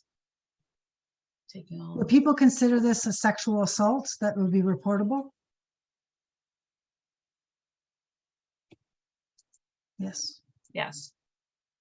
Yes. Good. It's because so in the criminal code, Laura's going to talk about that in a minute. So all the forms of abuse that we've kind of talked about fall within the certain sections of the criminal code. So in the criminal code, there is no elder abuse offense under the criminal code as it stands right now. Fraud and theft is a criminal offense. Sexual assault is a sexual assault. Doesn't matter what age a person is. We've had we've known of situations where police will arrest and take someone out of long-term care home even. Or retirement home or in community, doesn't matter what the age. And we were just talking with one of our colleagues this morning, just talking about, the increase of femicide among older people that, pass away because of being murdered by their spouse or loved one in their homes. So, it's important to sort of understand the seriousness of some of these actions that do take place and how they can escalate, right? So we kind of say, oh, he was hot in the facility and he was just sitting there trying to, just sit in his underwear, no big deal, no harm done. But the fact is that those kind of behaviors can escalate, as we've seen, right? Is he preying on somebody, right? Because what we see is sometimes an escalation of behavior, and it seems like he's capable. So it might start off as one minor kind of incident and then leads up to more incidents like pitting the person against the wall. And we've had situations in the past I've heard of in where in long-term care home where the guy was competent and went into the resident's room and locked the door with his cane underneath the door so no one could get in. So we do have to take some of these situations very serious. and making sure that the resident, the safety, and watching these behaviors and monitoring to making sure that they're dealt with initially, and not because they can't escalate if we don't sort of pay attention. And and they're not all, it's not all here, this is the step-by-step, this is going to solve it. There's not one sort of intervention that works for everybody. Unfortunately, that's not like that cookie cutter approach. And each case will have to be different, right? So if Robert was incapable, it might be it's going to be a whole different way of approaching that, right? Maybe you have to bring in Behavioral Supports Ontario, who specializes in working with homes and residents to find what the triggers are to mitigate any behavior. So there's lots of options out there. It's just sort of being able to sort of monitor, watch for things, have conversations, and report things when we do see situations arise, so they don't escalate, and we can prevent the actions as well as prevent any future actions. I think it's important for us to look at these sort of situations and what could we have done to prevent this situation in the first place. So maybe looking at, could we have put safeguards in place before it got to this escalation? I mean, if nothing was done in this case, it could certainly escalate in severity. But if we sort of, hit the rewind button to, we know Robert's sitting in his undies after dinner every night on hot nights. So maybe for Beth's sake, for sure, there would have been merit in us as frontline staff to redirect that kind of behavior. It's wonderful. It is Robert's home. However, it is a communal environment.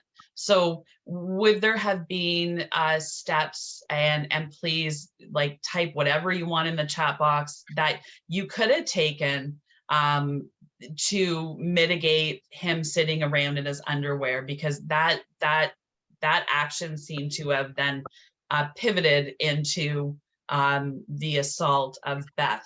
So maybe encouraging other behaviors after dinner, or going to his room and sitting in his underwear instead of a communal spot, that he should have been more respectful of that. Because if we accept Robert's behavior, then what's stopping all 100 of the other residents sitting in their undies after dinner? And we don't need that. So if anyone has any creative, I know in long-term care and retirement, everyone's always really creative. But thank you, Jessica. But I love practical solutions. Put a fan on him to let him cool down in that area. Maybe if his room's hot, crack the window. Maybe encourage him to get outside for some evening breeze. Trying to be creative, so then you can see in a situation like that, what's the big deal? He's just sitting in his underwear. But now that we've seen that escalation of the importance of us minimizing those kind of behaviors before they get elevated. Maybe in his room, it's hot, crack the window, offer him cooler clothing to wear. I love it. That makes sense. Maybe he shouldn't wear his wool pants in the middle of the summer would be a good solution. Move rooms, talk about why he can't do that, tell him why it makes her uncomfortable. Absolutely. Jessica, you must be a nurse, check for a UTI. Absolutely. I would never think of something like that, but God love nurses. Set up, absolutely. I love this idea, Laura. So set up a shower or spa time for immediately after dinner, so there's no opportunity for him to take his pants off in the first place. Laura has obviously a recreation background. I can tell from one recreation person to another. And I can remember from the introductions. Yeah, I love that idea too. Thank you, Laura, for sharing that. That's a great idea. Okay, so I do want to cover some really practical assessment questions. I would encourage anyone to feel comfortable to utilize in interacting with a resident that's being victimized.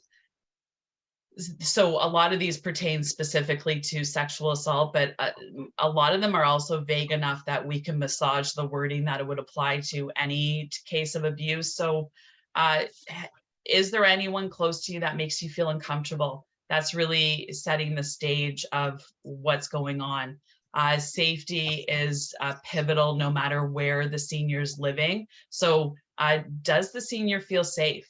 Is there a situation that's causing them concern? Has a family member or even a staff member ever tried to harm them, or a resident? Has anyone, including a resident, attempted to touch you in that sexual nature that makes you uncomfortable? Does anyone speak to you in a sexual nature that makes you feel uncomfortable? Have you experienced sexual abuse of any type in the past? So then you're garnishing the of what's gone on in the past in the senior's life that may make them more vulnerable to future occurrences of victimization. So this is a great step-by-step. I love quick, easy tools like this, where it clearly tells you, you know, a case of elder abuse or sexual elder abuse has been either suspected or disclosed. You need to assess the severity of the situation. Then it's showing you right on the right-hand side that it's a mandatory report to the RHRA, or if you're in long-term care, it would be obviously long-term care action line. You're always assessing that level of risk. So is there a need for immediate response due to that imminent level of harm or risk? That's an automatic call to 911. About 2% of elder abuse cases fall in that imminent harm category. So most likely it's going to be no. Then you're always looking at the capability of the senior. Are they able to consent? Are they capable? So if it's a no, most are going to fall into the no category. Then you're wanting to know, obviously, who their POA is, who their SDM is, and communications would go through those individuals. If they're competent, obviously, you ask them those open-ended questions that I just shared with you in the previous slide. Are they able to consent to assistance? So where do you refer these individuals that have been harmed? So ideally, counseling services, different intervention options are always possible, linking with victim services for supports. If they don't consent to supports or services beyond that mandatory RHRA call, that they do not consent to that mandatory call in a mandatory report environment. If they say no to resources, then have that conversation with them again in the future and see it's not just one conversation and done. It's planting the seed that maybe there would be benefit in talking to somebody about what's happened to them and how to best move forward. So this is a great document. It will be shared with everyone, and I encourage you, along with your policies and procedures, to look at this intervention guide for any form of abuse that you may come across in the future. Is there anything you wanted to add, Rand, that I've breezed over? No, I think that's great. So with all the different forms of abuse we've talked about so far, I'm going to put it in the chat box where you can download them if you're interested. On our website, we have modules on all the different forms of abuse that have different types of case studies and the like these kind of overviews. And I know that there are logarithms within the that you can use as well for retirement homes for RHRA has developed to follow, which are kind of similar to this. There's a little bit longer, a little bit maybe a bit more detailed, but this kind of just gives a really broad overview. And I think the big thing too is that knowing who to contact for supports. If the person's capable, they can choose, right, if they want counseling or where to go, and having that conversation, which I think people have talked about. Mm-hmm. And interesting, I thought we had covered all the forms of abuse, but we have missed one. So this is the last form of abuse that will define and look at indicators. I always preface my neglect slides with the fact that we are defining active cases of neglect. So that's the intentional neglectful actions versus unintentional or passive neglect, where the person, the caregiver, just doesn't know or understand the level of care that they need. And then the third type of neglect is self-neglect, which I see as a wonderful opportunity to get the right services and resources in place. So as defined by the RHA, it's the failure to provide a resident with care and assistance required for his or her health, safety, or well-being, and needs to include inaction or ideally a pattern of inaction that jeopardizes the health and safety of a resident or more than one resident. And then there's the definition around active neglect, that intentional failure, or passive neglect, that unintentional failure to provide the basics. So some signs of neglectful behavior is the failure to provide the basics. So basic nutrition, basic levels of hygiene, shelter, so the cleanliness and overall conditions of the shelter you're living in, the overall conditions of your clothing, so an individual presenting with really torn and tattered clothing, the failure to provide that necessary medical care, so if there should be a transfer to hospital by ambulance, failing to do so. And then that overall safety. So an individual that should have an assisted device doesn't have access to it or doesn't have it at all.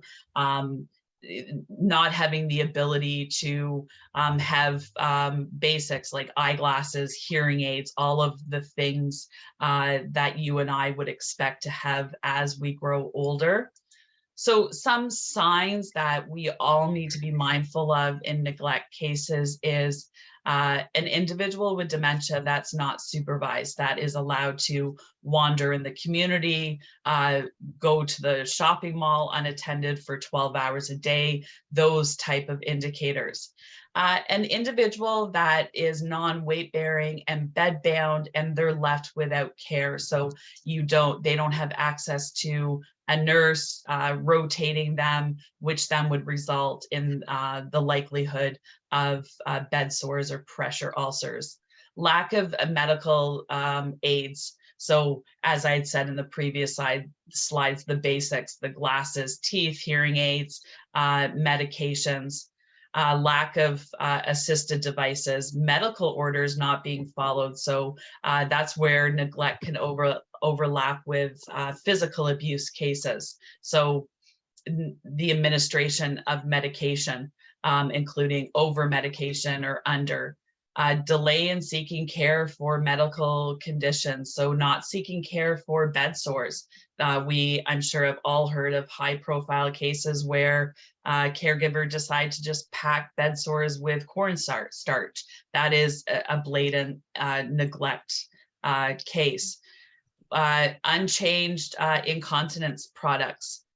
So a senior not, sitting in their filth all day long, and their care team not changing their diapers, withholding or inadequate provision of physical requirements such as food, housing, medication, physical aids, failure to listen or respond to needs and concerns. So a resident that's using their call button and staff not answering that call button because they just can't be bothered, or that resident's deemed to be, a nuisance.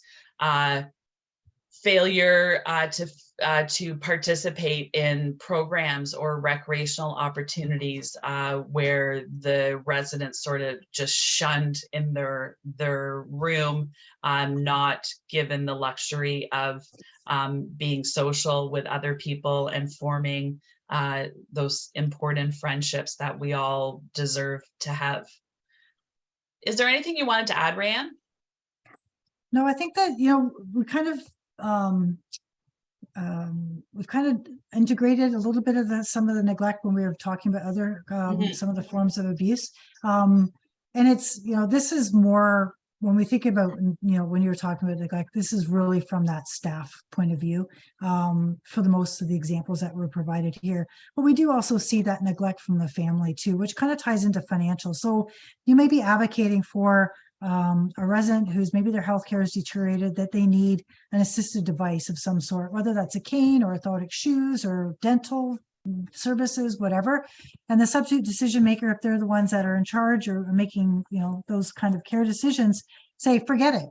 Like that's a form of neglect because that they need it for their health care, and they either it's financial, but it's also neglectful on their part as well, because for them to have improve their quality of life, they need these supports, and yet they're refusing to pay for them. So we kind of see situations from a family point of view, from in a retirement home sector that way as well.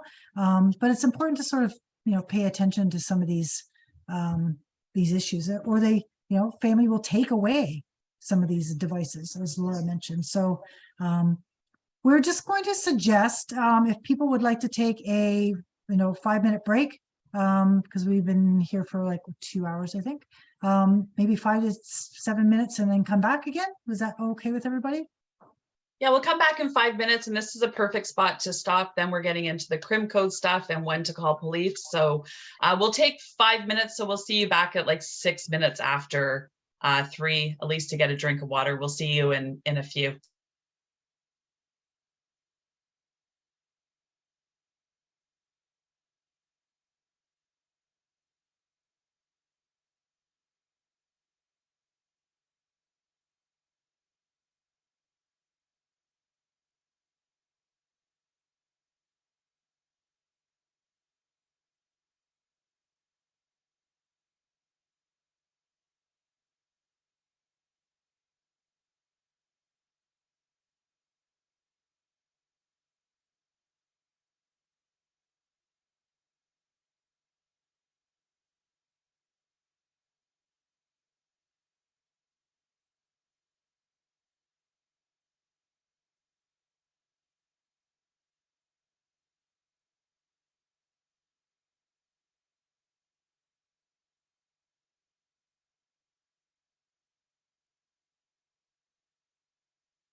I think it's really important to briefly highlight our Criminal Code of Canada.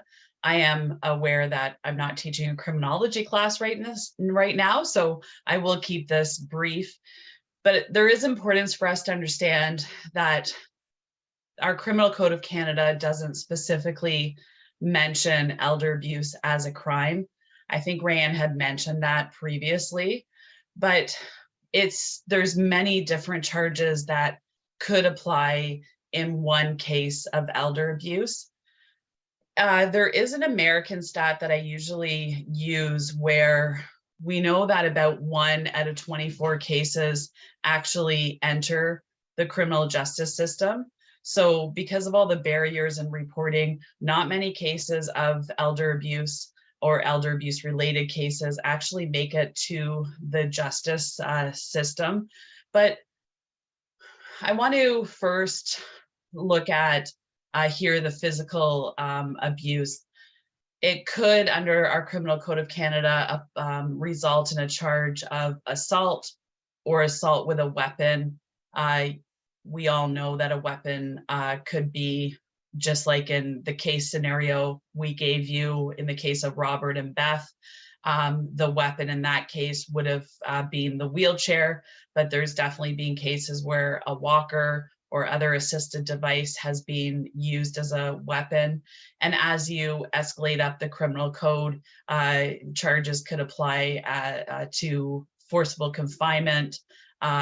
Forcible confinement could also constitute, it doesn't have to be a physical confinement. It could be, let's say, for example, I'm in a wheelchair and my caregiver has left my wheelchair downstairs. How am I going to get down the stairs first, and how am I going to ambulate without the wheelchair? That would be considered a forcible confinement. And then, of course, murder or manslaughter. Under sexual abuse, it could result in a charge of sexual assault with a weapon. Again, doesn't have to be what we think of as a weapon. And then it could be sexual exploitation, aggravated sexual assault, or voyeurism. For emotional and verbal abuse, I do always preface that these are a stretch. I have yet to see police utilize these charges, but it could potentially result in maybe intimidation, uttering threats, crim harassment, or for frauds and scams, harassing telephone calls. In cases of emotional or verbal abuse, I would always just encourage that there's typically more than one form of abuse existing, that there could be another charge that could apply in a case of emotional or verbal abuse. For financial abuse, the charge could result in theft, a relatively new charge within the last 18-ish years. There's theft by holding power of attorney, and financial crime units in police services across Canada are getting very well versed at investigating that theft by holding power of attorney. A charge I do want to pull out here is that criminal breach of trust. That would apply to a financial advisor, an accountant. They would be held to a higher regard through the eyes of the law than a regular civilian like us. For active neglect cases, I do want to highlight the breach of trust.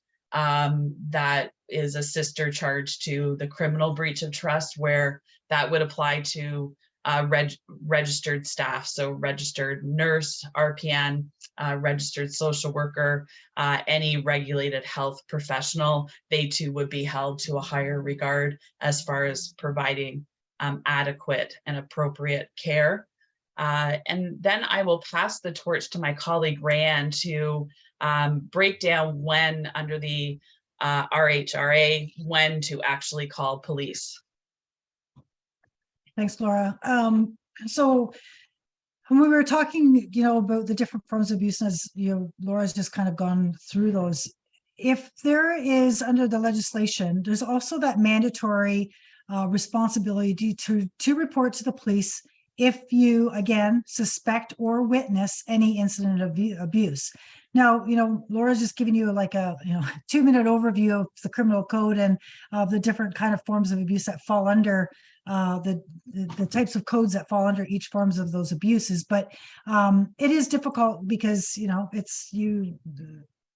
have to understand what's criminal or not. And we have had sessions where we've invited police officers into work with us to do training to retirement homes to sort of kind of explain those dynamics, because it is difficult to understand when does it become criminal, is that kind of gray area. But if you suspect, like if you're not sure, report to your supervisor and report to the police. And if there's nothing that's going to be criminal, they're not going to, obviously lay a charge. But in sometimes the police can also be helpful, just even bounce ideas or situations to say, I have this situation, I'm not sure what to do. Would this be considered criminal or not? They're very open to having discussions around cases of abuse, or there's vulnerability and not sharing, giving you some guidance around that. And if they see, yes, we need to investigate that, then you've done your job, and then they do their job. And a lot of times when the investigations happen, you might be doing your own internal investigation. The police may be doing their investigation at the same time. So there may be parallel investigations happening. So just be mindful of that when the abuse happens, or when the reporting does happen to the police. Police do also work sometimes with RHRA too, if there's, if it's further escalates, depending on the circumstances of a situation as well. So, there is that responsibility. If you suspect it's criminal offense, you're not sure, call, report, and let the police determine what's criminal or not. We're not police officers. I'm not a lawyer. I don't know the ins and outs of that. That's their job, and that they will determine if it's a criminal offense that needs to be this person needs to be charged with. And they have becoming much more educated around elder abuse, understanding the dynamics around investigations. Many officers get it on the front line when they're in Ontario Police College. They also have investigators courses now at Police College, and some of the regional police services, including like Durham, Toronto, York, have their own education to their own officers on elder abuse. So we're seeing, that's just an example, but we're seeing many more police services on board, educating themselves around the issues of elder abuse, but when they do get calls, because they know that there's that mandatory response from or reporting, from retirement homes and long-term care homes. I do want to just talk to you a little bit about the police in your region. So in Waterloo Regional Police Officer, Waterloo Police Services, does cover the Kitchener-Waterloo area. And they do have a dedicated officer that deals with elder abuse and any senior sort of related crimes. Detective Constable Mike Payne, great person. Some of you may or may not know him. He's been involved in policing for many years. He was in this role a while back, and now he's back into it. He's also the chair of the local Elder Abuse Prevention Council. His email is there. He's willing to, that's their job. He also works with a social worker, where they go out and they consult on situations or cases, and will meet people obviously in their homes. But he would be the officer that would be involved. He may not do all the investigation. His investigation role may or may not. It depends on what the circumstances are. But he would be a go-to person within your region to speak to, and just get to know people, get to know the person within the catchment area that you work in, because it does help build those collaborations. When we do have to, to report, you build that rapport too, right? So what will happen in terms of their response? They will come and they will interview the residents, the staff, any witnesses or family members that have been involved. They will they can review or obtain any documents pertaining to the investigation or what happened, because they need to do their investigation to determine around that criminal charges, right? So they'll make that determination. They, as I said before, they will collaborate with the retirement home yourselves, and you'll come up with a plan. They're going to be concerned also about the safety, and maybe safety plans for the resident and other residents as well. And then they will notify also RHRA and seek assistance if that's required. So if they need to, then they will request their assistance. But that's kind of a general sense of what will happen when the police are are involved or consulted. So now we're getting into some of the internal policies that relate to the abuse and prevention. So within the homes, Jessica shared with us your internal policy that you have, which is great because we always ask for that ahead of time, just so we understand what your responsibilities are, not just sort of more specific beyond the Retirement Home Act, but within your own organization. So similar to the Retirement Home Act, your policy does reflect all the similar codes that we've talked about under Section 75 and 74 in the power and control, which we've already alluded to. So when it comes to reporting, I think we've already talked about before when we're giving that case scenario, people are saying, we report to the studio manager, or report to the retirement manager. That's who you report to, or somebody who's on call. So as long as you know that it's that immediate occurrence, right? So if you're a studio manager, not sure who in the group is that. So it's important to also identify, do you know within your own staff whose role is who? Because I know sometimes people work different jobs or different shifts. Jobs do change and people change, so sometimes it's hard to keep up to things. And I know you're a smaller staff, so that's easier a little bit to track than maybe some of the larger homes. But just knowing, like, what is your role and responsibility? And if you are a manager, do you understand what your role is within the scope of when someone does report to you? Because I've done training in the past and say, who's a studio manager, or for instance, or who's a manager, or a health wellness person, and they put their hand up and I go, well, do you know that people are going to report to you? And they kind of look, really? Right? So really know, like, if you're an on-call manager, this is what's going to be expected of you if someone calls. So, this just outlines the right people will the resident. So immediately reporting anything to the on-call manager. If a person's transferred to hospital as well. So these are things, and anything that's abuse related. So on your form, there's a whole list, and at the top of the list are, I think, 4 or 5 issues that all relate to elder abuse actions that someone has, is vulnerable or at risk, that need to be reported. So know that that's reported, and that then you will do that investigation and that documentation. So again, just reiterating, not going to go over this a lot, but just that it is mandatory to do that report to the RHRA. So you do have to report to them, and they will do their if they feel that there's need to do further investigation and documentation and talking with managers, which they will do a follow up to make sure that that has been reported. As we talked about before, I think the first step is that response, making sure the safety of the resident, right? That's the first thing. Separate if it's an altercation between residents, separate the 2 residents, make sure that they're both safe. Talk to the resident who's the victim and the perpetrator separately. Maybe do a safety plan if that's required, in terms of, like, what are you going to do? They live in the same building. How can you keep them safe? Not only immediately, but also in long term.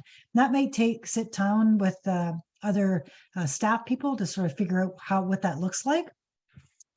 Sometimes it may involve bringing in family members to say, this is what happened, because you are responsible also to, if the person's incapable, to inform their substitute decision maker about the incident that occurred. So, and then that piece around documentation, which we'll go into a little bit further about what you need to document and how to document as well. So again, in terms of that safety piece, just to reiterate that, I mean, I can't say that enough. The immediate response is the safety of all the persons that are involved, and taking care of the individual, being culturally sensitive and ethical and therapeutic environment, making sure it's safe, making sure it's quiet area that no one else can listen, it's confidential, that the person feels comfortable talking to you about what happened if they're capable of doing so. And then, doing that reporting and documentation piece. And if you're like myself, you'll forget what happened like an hour ago. Important to document right away, right after you've kind of de-escalated the situation. Everything's kind of kosher for a bit. document right away, because if there's a further investigation, you want to have as much detail in there as possible. The date, the time, and what you're doing is the facts of what people said. It's not like what you think and how you feel. It's if you can document exactly verbatim what the older person said, then that's even more helpful, or witnesses, etc. Talking with them. And in some cases, it might be appropriate to talk with physicians or other staff about what they have seen. Maybe there's, similar to the case that we were giving, maybe there's other behaviors that were happening that no one reported. We see that a lot, where people go, oh, it wasn't a big deal, it just happened yesterday, and then the next person says, oh, it's not a big deal. And then all of a sudden something happens and you're like, uh-oh, right? Didn't anybody report that kind of thing? So those are the kind of things that happen. Like, we see that a lot in terms of people just kind of saying, well, didn't think it was a big deal. Or, with another community, people providing care in home and community settings, like in people's homes, you get different people coming in and nobody's documenting it. Into thinking, oh, whatever, right? The caregiver is yelling, just frustrated today, and they don't say anything. Then the next person comes in, and then it escalates, and then it comes to someone's attention. They go, didn't anybody kind of see a pattern?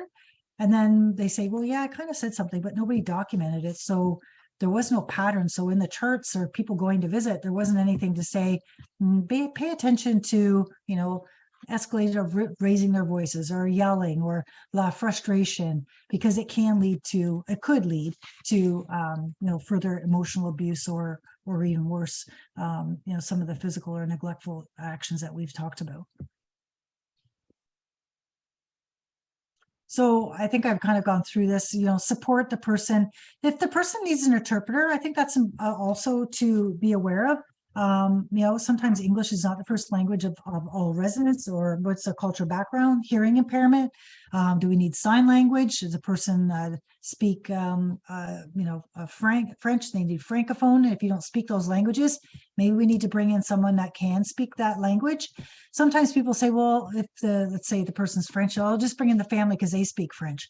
Well, you might not be getting the full story if that person is not interpreting what they're saying, because you don't understand the language. So they might be giving you a different interpretation of what the older person is saying.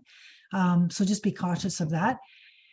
And then again, referring to other outside resources, and we'll give you a few provincial ones that you can to speak to, if the person needs other supports. Talking to the SDM if that's required, to get their permission to, talk to other parties and support systems. And again, just ensuring that confidentiality around that investigation. So the manager is not going to make it a big, public affair and let everybody know. Your job is to report. And I think sometimes people that I've worked with in the past in homes, they get frustrated because they say, well, I've reported, but nothing's happened. But it's not the obligation for managers to disclose that investigation process or the outcomes publicly to all the staff. It's confidential manner. And you might feel frustrated about that, but it's just respecting that the privacy and confidentiality of the situation, and maybe of the staff or other family or other residents within that scope. So it's not an intentional, slate to anybody. It's just that's respecting that confidentiality of that information that's been collected. And then the documentation. So hopefully everybody knows where the incident and investigation report forms are. And if you don't, maybe after today, you'll go look for them. Hopefully they're readily accessible. I've been to many homes in the past, and I'd say, well, everybody know where they are? And they'll say they're in that binder somewhere on the shelf. And now that we're in this digital world, I think so many things are electronic these days. It makes it a little bit more simpler for people to access these forms and fill them out much quicker than in the past. And as I said before, looking at that documentation piece, recording if there's an injury, recording the size. And I know in your policies, it talks about pictures, taking digital photos. If that's required, then, paying attention to details and when the photo was taken, what's been taken, like when was it taken, documenting all the surrounding collateral information that you need to support what you're doing. In terms of taking that photo, where it's being taken, etc.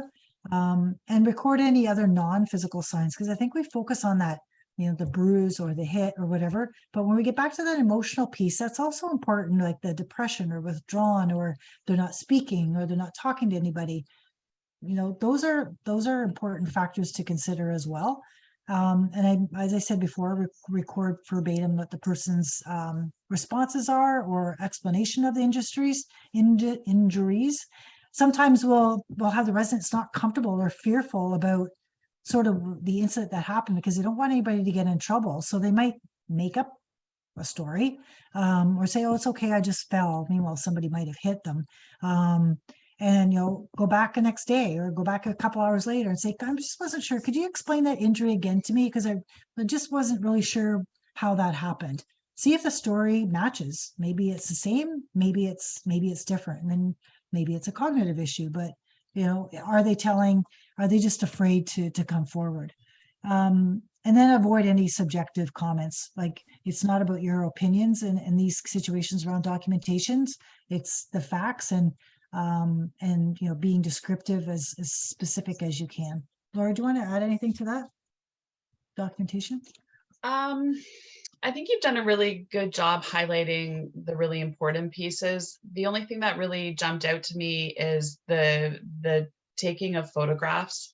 We need to be really mindful of staff if that is your role. So number one, make sure that's your role. Number two, when you do that, make sure you're only taking pictures of the injury. So be mindful of what is around that you're taking pictures of.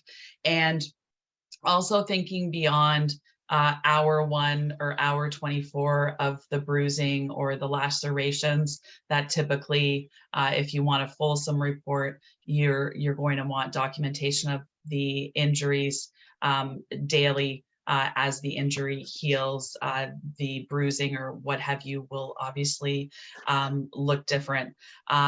Nothing is more frustrating than really lengthy descriptions. So a well-versed individual in the area of documentation is going to be short and to the point, very black and white.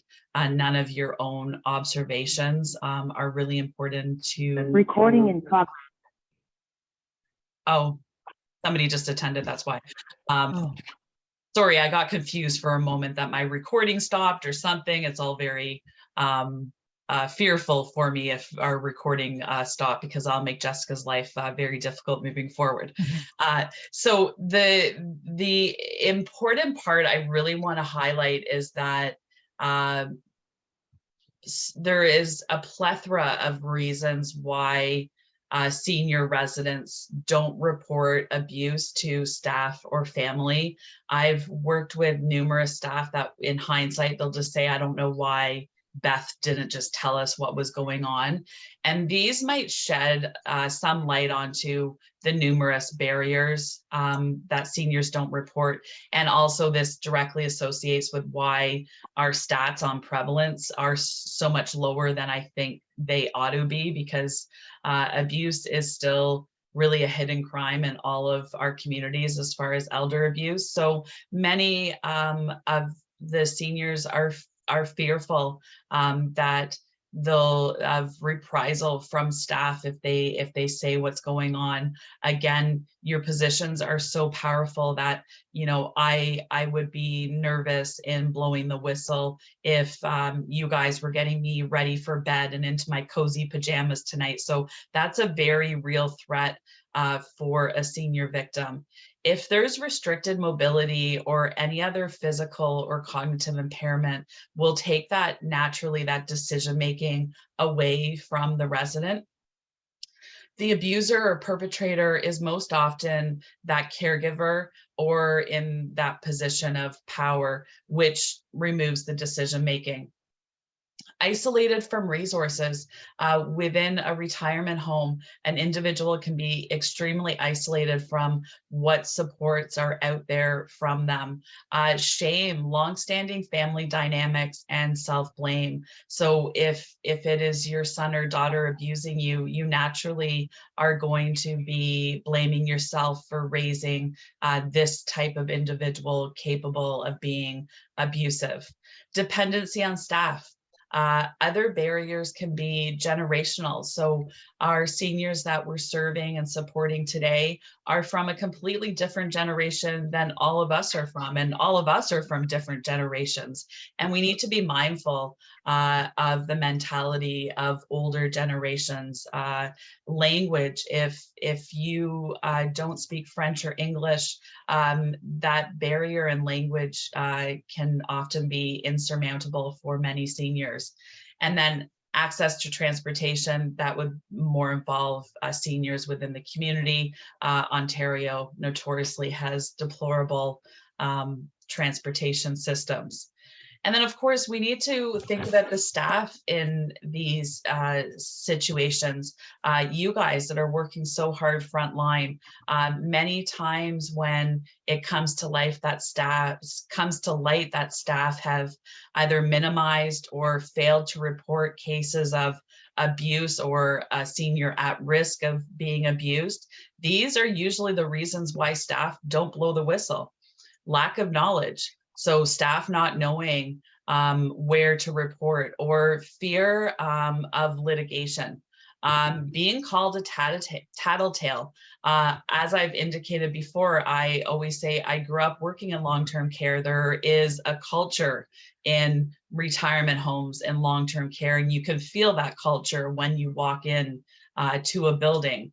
And certainly part of some of those cultures, not all of them, but some of them, is that pack or that herd mentality where you don't want to be different. You don't want to blow the whistle and have maybe more senior staff turn their backs on you. Maybe you're a new, fresh, green grad and you're not too sure what your role is, so you rather just, blend in. You're not sure if it was abusive. We are so accepting of people's behavior, whether it's good, bad, or ugly. When we work with other humans, we end up accepting different behaviors because we don't want to seem as though we're judgmental. So questioning, was that even abuse? So abuse is going to look different in a mandatory report site, such as retirement homes, than it's going to look like in the community or for younger generations. So questioning that behavior. My rule of thumb is don't question if it was abusive. I rather just report and let your superiors figure out if it meets that threshold. Fear of the loss of your job. We will, I think it's coming soon, we will highlight there is whistleblower protection now. I was in long-term care when it became a mandatory report site. So that was the biggest fear with staff is, am I going to be protected if I actually say something about the abuse that's going on? Not wanting to get involved. I've seen this a lot in smaller towns. I've worked in a lot of rural areas where you don't want to get involved because it is a small town. People talk, so you just rather put your hands up and say, it's not my business. In your role in a mandatory report site, it is your business. Everything's your business. The safety of the residents is your business, so you need to report. Fear or lack of support from your supervisors or superiors. So if you feel as though you're not working with senior managers that are supportive, that will definitely be a barrier in reporting what's going on. And then it's always surprising to me because I think it was 2010 when the mandatory report sites came into effect. So we're 12 years into mandatory report, and we have staff saying that they still are unaware of the mandatory report requirements. So don't let that be a barrier from doing the right thing for one of the seniors you care for. So this is a highlight of the whistleblower protection. So to simmer it down is the fact that if you are to report, you will be protected, meaning you will not lose your job because you've blown the whistle. You should not fear any negative retaliation from your coworkers and colleagues. And this was put into effect to encourage staff to follow the legislation and not just do what is morally and ethically the right thing, but it is the law to report and that you will be protected. Now, I feel like as we're starting this at the last, 20, 25 minutes of the training, this personally is my favorite part of the training. This is personally, I think, the most important skill set for all of us to have when we're choosing to work with seniors, is having difficult conversations. As all of you are more than aware, life is not always easy, and sometimes we need kind and caring people to have those hard conversations with. So I'm going to try to be your very quick guiding light in encouraging you to have these conversations. Nothing is going to happen if you don't have a relationship with the person, and it doesn't matter what age you're at in your life. We can use this in our own personal life. If you don't have a relationship with me, I'm probably not going to look to you for support, and seniors are no different. And that relationship really needs to be revolving around that trust and the mutual respect, not just respect on one side, but mutual respect. It also gives us an opportunity when we're supporting a senior, because we all have different backgrounds. So it gives us that opportunity to really reflect on our own personal values. Our own personal values truly reflect the type of work that we put out on a daily basis. We all have unique life experiences, and I encourage you to use your own life experiences to enhance a vulnerable senior. Observe changes in behavior, in attitude, how the senior's presenting. I cannot say it enough, but providing direct support to a senior, you're at that perfect position to see those really, really subtle changes that family probably won't even notice, but you're going to be the first to notice. And then again, don't be judgmental on how we choose to live our lives. Think of it from a community context as well. Outside of the retirement home, we all live differently, and we need to be accepting of that, because the last thing we need in society is for all of us to be carbon copies of one another. Be prepared that you don't have to solve all of the problems for an individual. It's about planting the seed for change and the seed for making healthier choices in all of our lives. It's about linking with other resources in your community. You are a home in the community, which means that you should have equal access to supporting counseling resources or supports if that's what the senior wants. So be confident in doing referrals. We need to all get out of our silos and start working together and advocate for seniors that need supports. Just building on that advocacy, I think it's also important to let residents know what their rights are, because we do a lot of education on residents, seniors' rights, residents' rights, because often they don't know. I mean, they maybe come in, they get their care package and they see the Bill of Rights, but maybe they may or may not read it. But do they really know what their rights are? I've done many presentations in community, like at senior centers, and I'll say, do you know that the retirement home falls under Landlord Tenant Act? And they'll be like, what? I had no idea. So there's even with families. So there's just sometimes, and then what the rights are under that legislation, right? So sometimes people don't understand, that they have the right to make choices. And so letting them know what their Bill of Rights are, especially if the family is really pushy, like, you have the right, it's your decision, like reinforcing that and advocating on their behalf and supporting them through that process. Because as you know, it can be a difficult journey for people if they have become a victim.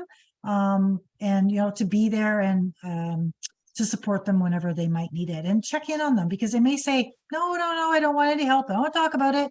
But they might say that initially, but go back a few days later, a week later, and say, just concerned, just seeing how you're doing. If anytime, always keep the door open is the bottom line, because at some point they may want to take that next step. Yeah, our goal in interacting with our residents is to never shut the door, to become judgmental, point your finger at them. You want to leave that door open so they know, hey, Rayanne, she's pretty easy to talk to. When I'm ready, I'm gonna request that I can chit chat to her. I want to empower all of you to feel comfortable in asking hard questions. If this is something you don't do on a daily basis, I've seen a lot of well-intended service providers get nervous, and it's okay to feel uncomfortable sometimes. My rule of thumb is to always do something that makes you feel uncomfortable. So this is a good opportunity to, if you have that relationship with a senior, to ask them direct, open-ended questions. I don't advocate for you layering questions or making them complicated. Simple is always the easiest. These are some of the same questions that we gave an overview to after the case scenario. So always indicating that level of safety by asking a direct question of, do you feel safe? Is there something you would like to share?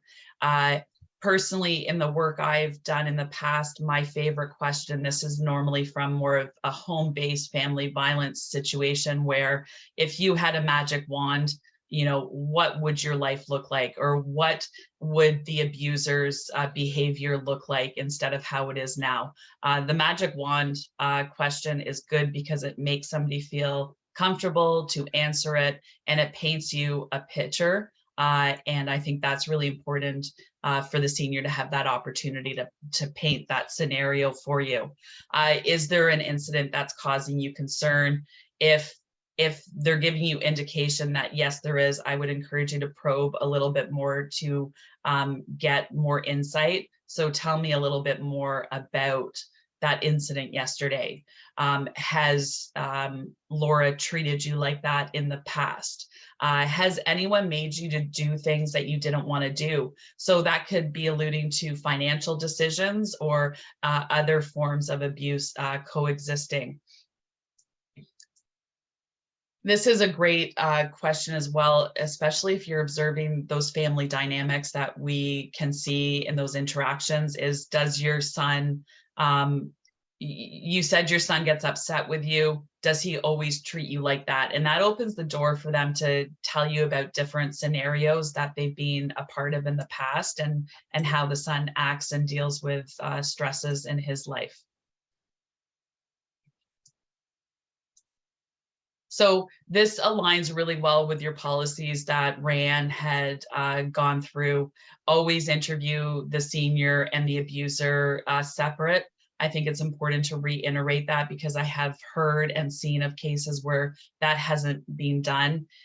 Interview the victim, so the senior, the resident, first, as it provides the senior a feeling of support and minimizes any bias from the abuser. What I mean by that is I've had victims report back that during a big incident, all of the attention and focus is put on the perpetrator or abuser, and the victim is left alone with nobody to talk to because everyone's running around trying to support or minimize the harm of the perpetrator, depending on the specific scenario. So I want to really encourage you to flip that mindset always. The victim needs to be treated with that dignity and respect.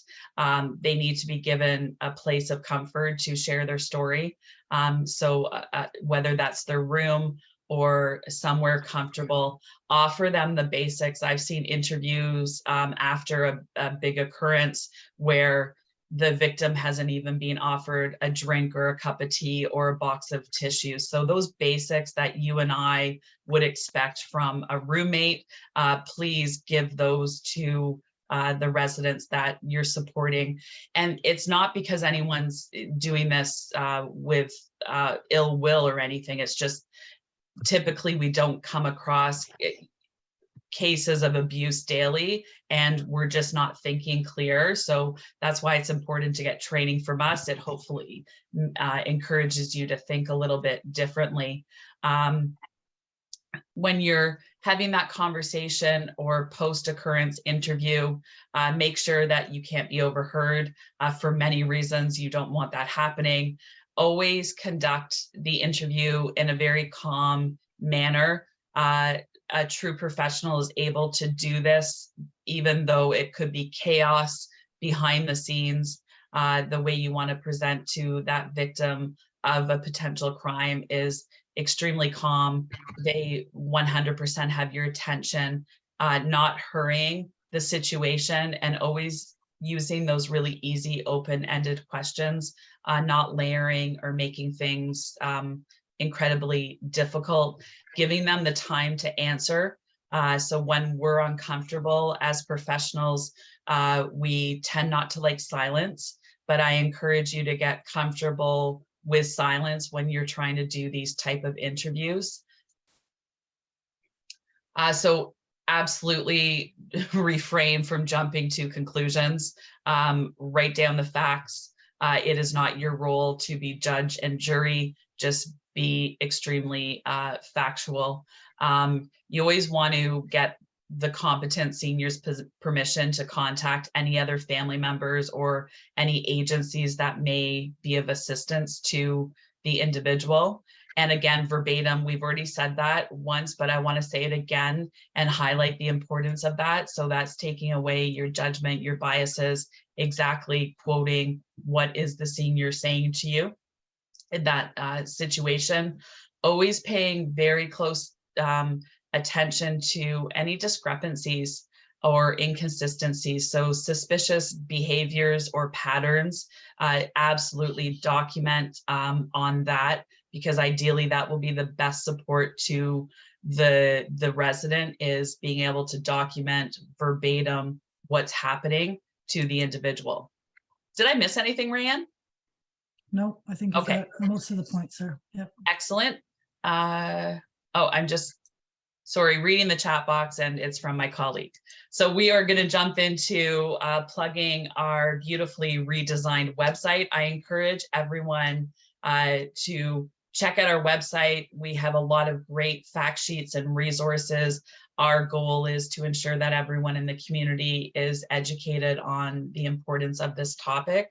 Ram, maybe you want to highlight some of these resources. I was just going to, yeah, if you just go back to the website page there. So if you are concerned, or if you want to know what supports are available in your region, you can go onto our website and do a search. So you can look up Waterloo, Kitchener, wherever, Cambridge, wherever the person might reside, in your case, Kitchener, and you can look up like a senior, and it will pull up all the different types of resources that you're looking for. It's our database is connected with the 211 system. So you can look up those keyword searches in your region and get quick access to resources at your sort of fingertips. So if you haven't had a chance to look at it, you can find that under our menu under About Us, and look for support services. And the next slide is around other provincial organizations. So people may be familiar with the Advocacy Center for the Elderly. They are in the media a lot in terms of advocating on behalf of older adults, focusing a lot on some elder abuse issues, hospitals, retirement homes, long-term care homes. They are there for residents and to support them. They're part of legal aid, and so they're a specialized unit of legal aid, and they do great work. If you have a resident who needs some legal assistance or wants to talk to, maybe just kind of not sure where to go, if they can't take them on as a client because they do have criteria of eligibility, but they might be able to at least guide them in the right direction. They could call them. They really do want to focus on the older adult. That's their services. But agencies can call just to get some direction about where they should go to as well. The Consent and Capacity Board, we just put that there just in case a resident wants to, then let's say they've been deemed incapable and they're saying, no, I'm not, and the substitute decision maker, they want to overturn some decisions or have discussion around a decision that's been made. That's kind of there for them, or as well as for you if you're concerned about the consent and capacity of residents and wanting to advocate on their behalf. You can call them. The Office of the Public Guardian Trustees Office is available. If a person's at significant risk of harm and they're incapable, they can do an investigation. I won't say won't, because they have their criteria in terms of taking on cases. They do try to find best alternatives for the situation, try to walk people through, because they are a last resort kind of. They don't want to become guardian for people, nor should they if they don't have to be. But they can walk through sort of options and some interventions if they can provide that for the situation. Again, their criteria is a person's incapable, and you have to prove evidence of incapacity, and the person's at risk. And again, what is the evidence of risk, and how do they weigh that? People are probably familiar with the Ontario Retirement Communities Association. Your home may be a member of that, I'm not sure. And the other one, just reiterating, the Waterloo Regional Police, just put Mike's information in there. There are other police forces that you can call. The other thing I just want to say, that there is a provincial organization, or provincial group, I should say, committee called Law Enforcement Agencies Protecting Seniors. And it's made up of, I think now, over 120 officers and provincial agencies concerned about the safety and well-being of older adults, primarily officers, becoming better educated to support the seniors in their communities. And I know Mike right now is a co-chair of that committee. So he's well versed. And as I say, he's a good resource, and you're lucky to have him in your community. So, if you have any questions around the criminal acts or information, please reach out to him. The other thing I just added is the local elder abuse committee. So there's an elder abuse prevention council, and they have a website, as you see there. They just revamped their old site. Lots of resources and information locally. If you're looking for supports for a resident, or if a resident wants to know further information about issues, you can send them there. They have lots of really good pamphlets, and they do local education sessions as well. So that's a great website to start with within your region, just to figure out what other local supports, or become a member of the committee. And lastly, of course, the RHRA, the phone number, 1-855 ask RHRA to report incidences of harm or abuse of residents. So I can't reiterate that enough. They're there to support and help you through the process along the way if you have any questions.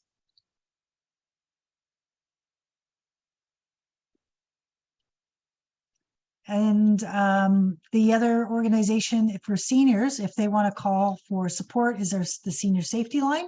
That's run through the Assaulted Women's Helpline. It's not run through our organization, but we started the initial safety line back a long, long time ago. But then they have taken it over with their database, and so people can call 24/7, 365 days a year, and get a live counselor. It's information and referral. They don't case manage, but they will do an INR. And lastly. And this is my contact information. It's been a pleasure to be with everyone this afternoon. You can reach out to me at any time. This is my phone number and my email and my colleague. I just posted if anybody has any questions to put in the box. And we did have one person earlier that had a question. And I did put the websites for the Waterloo Regional Police and the Elder Abuse Prevention Council in the chat box for the links if you're interested in checking those out. You can cut and paste from the chat box as well for some of the tools that we've posted for you. So if you just sort of highlight them, and we can send those as well to Jessica, and she can distribute that to you if you're interested as well. There was a question earlier by, sorry, I said we would get to it. So where is it? It's at the very beginning of our conversation. There it is. Okay, so somebody's just asking. Trying to talk to you, Ryan. Oh. That's just me. I was just saying that my battery died during the training, so I lost all of the chat. So if you're going to email it out, did you say? Like all the links that were in the chat? Yes, we can do that. Yeah. I think there was a question around capacity. So one of the I'm going to say your name wrong. Event, was asking a question around how to solve abuse if the client is, I think, is incapable. So there's abuse from the family to a client or for a resident, but they're not able to tell their story to a nurse or a facility. Is there a way that where we can observe or solve this? So I'm not sure if you, or you can unmute yourself too if you want to ask that question or further. You can, if you want to unmute yourself to ask that further, if I'm not doing a good job explaining what you're asking.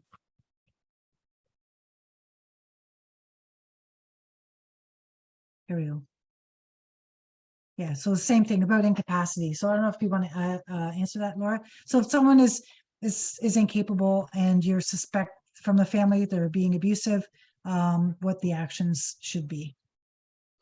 So in this scenario, I'm assuming you think POA is abusive or at risk of abusing senior. I'm going to say in a mandatory report site, which you guys are in, that's an automatic report to the RHRA. I would encourage having conversations with the senior, even if somebody is incompetent, depending on the time of day, you can still have meaningful interactions from that individual.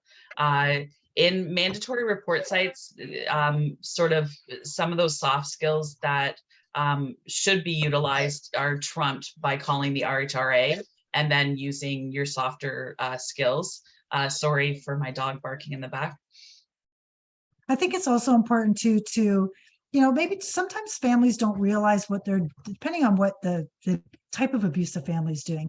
So sometimes like the emotional piece, they may not realize what they're doing is harmful or is having an effect on the older person, because you will, as staff, will recognize the changes of behavior once the family leaves. So you might see a change of withdrawal, or they might start crying, or you're kind of seeing those changes when the family comes and goes, kind of thing. So sort of being mindful and maybe talking to the family, just saying, I'm just, being not pointing fingers, but just doing it in a caring manner, just to say, we just, wanting to make sure everything's okay. Your mom sometimes has shown, these signs or whatever. And, or if you hear them yelling, there's nothing to say that the manager or whomever can't take that person into their office and just have a discussion and ask them sort of, how are things going?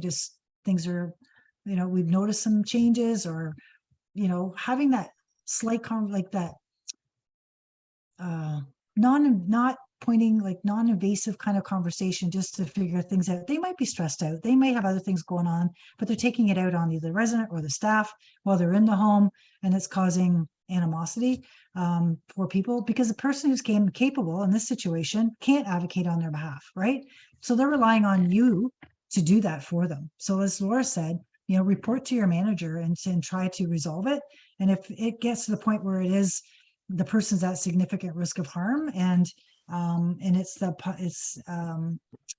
the person's incapable, there's nothing to say you can't call the public guardian trustee and just get their advice and how to proceed. Like I say, they may or may not take that case on, but they might give you some really good alternative options, depending on the scenario. These cases are hard. They're not like, this is what you do. We find that the capacity ones are probably the most difficult. There's that ethical, moral thing, especially in retirement homes, there's that mandatory, we have to tell. But in a community setting outside of that, that's where it just gets to like, should I, shouldn't I? Is there a safety risk here? Right? That's the other concern. And, I'm not mandated, but morally or ethically, should I say something? Right? You can call, anonymously. People can call Crime Stoppers anonymously and report things.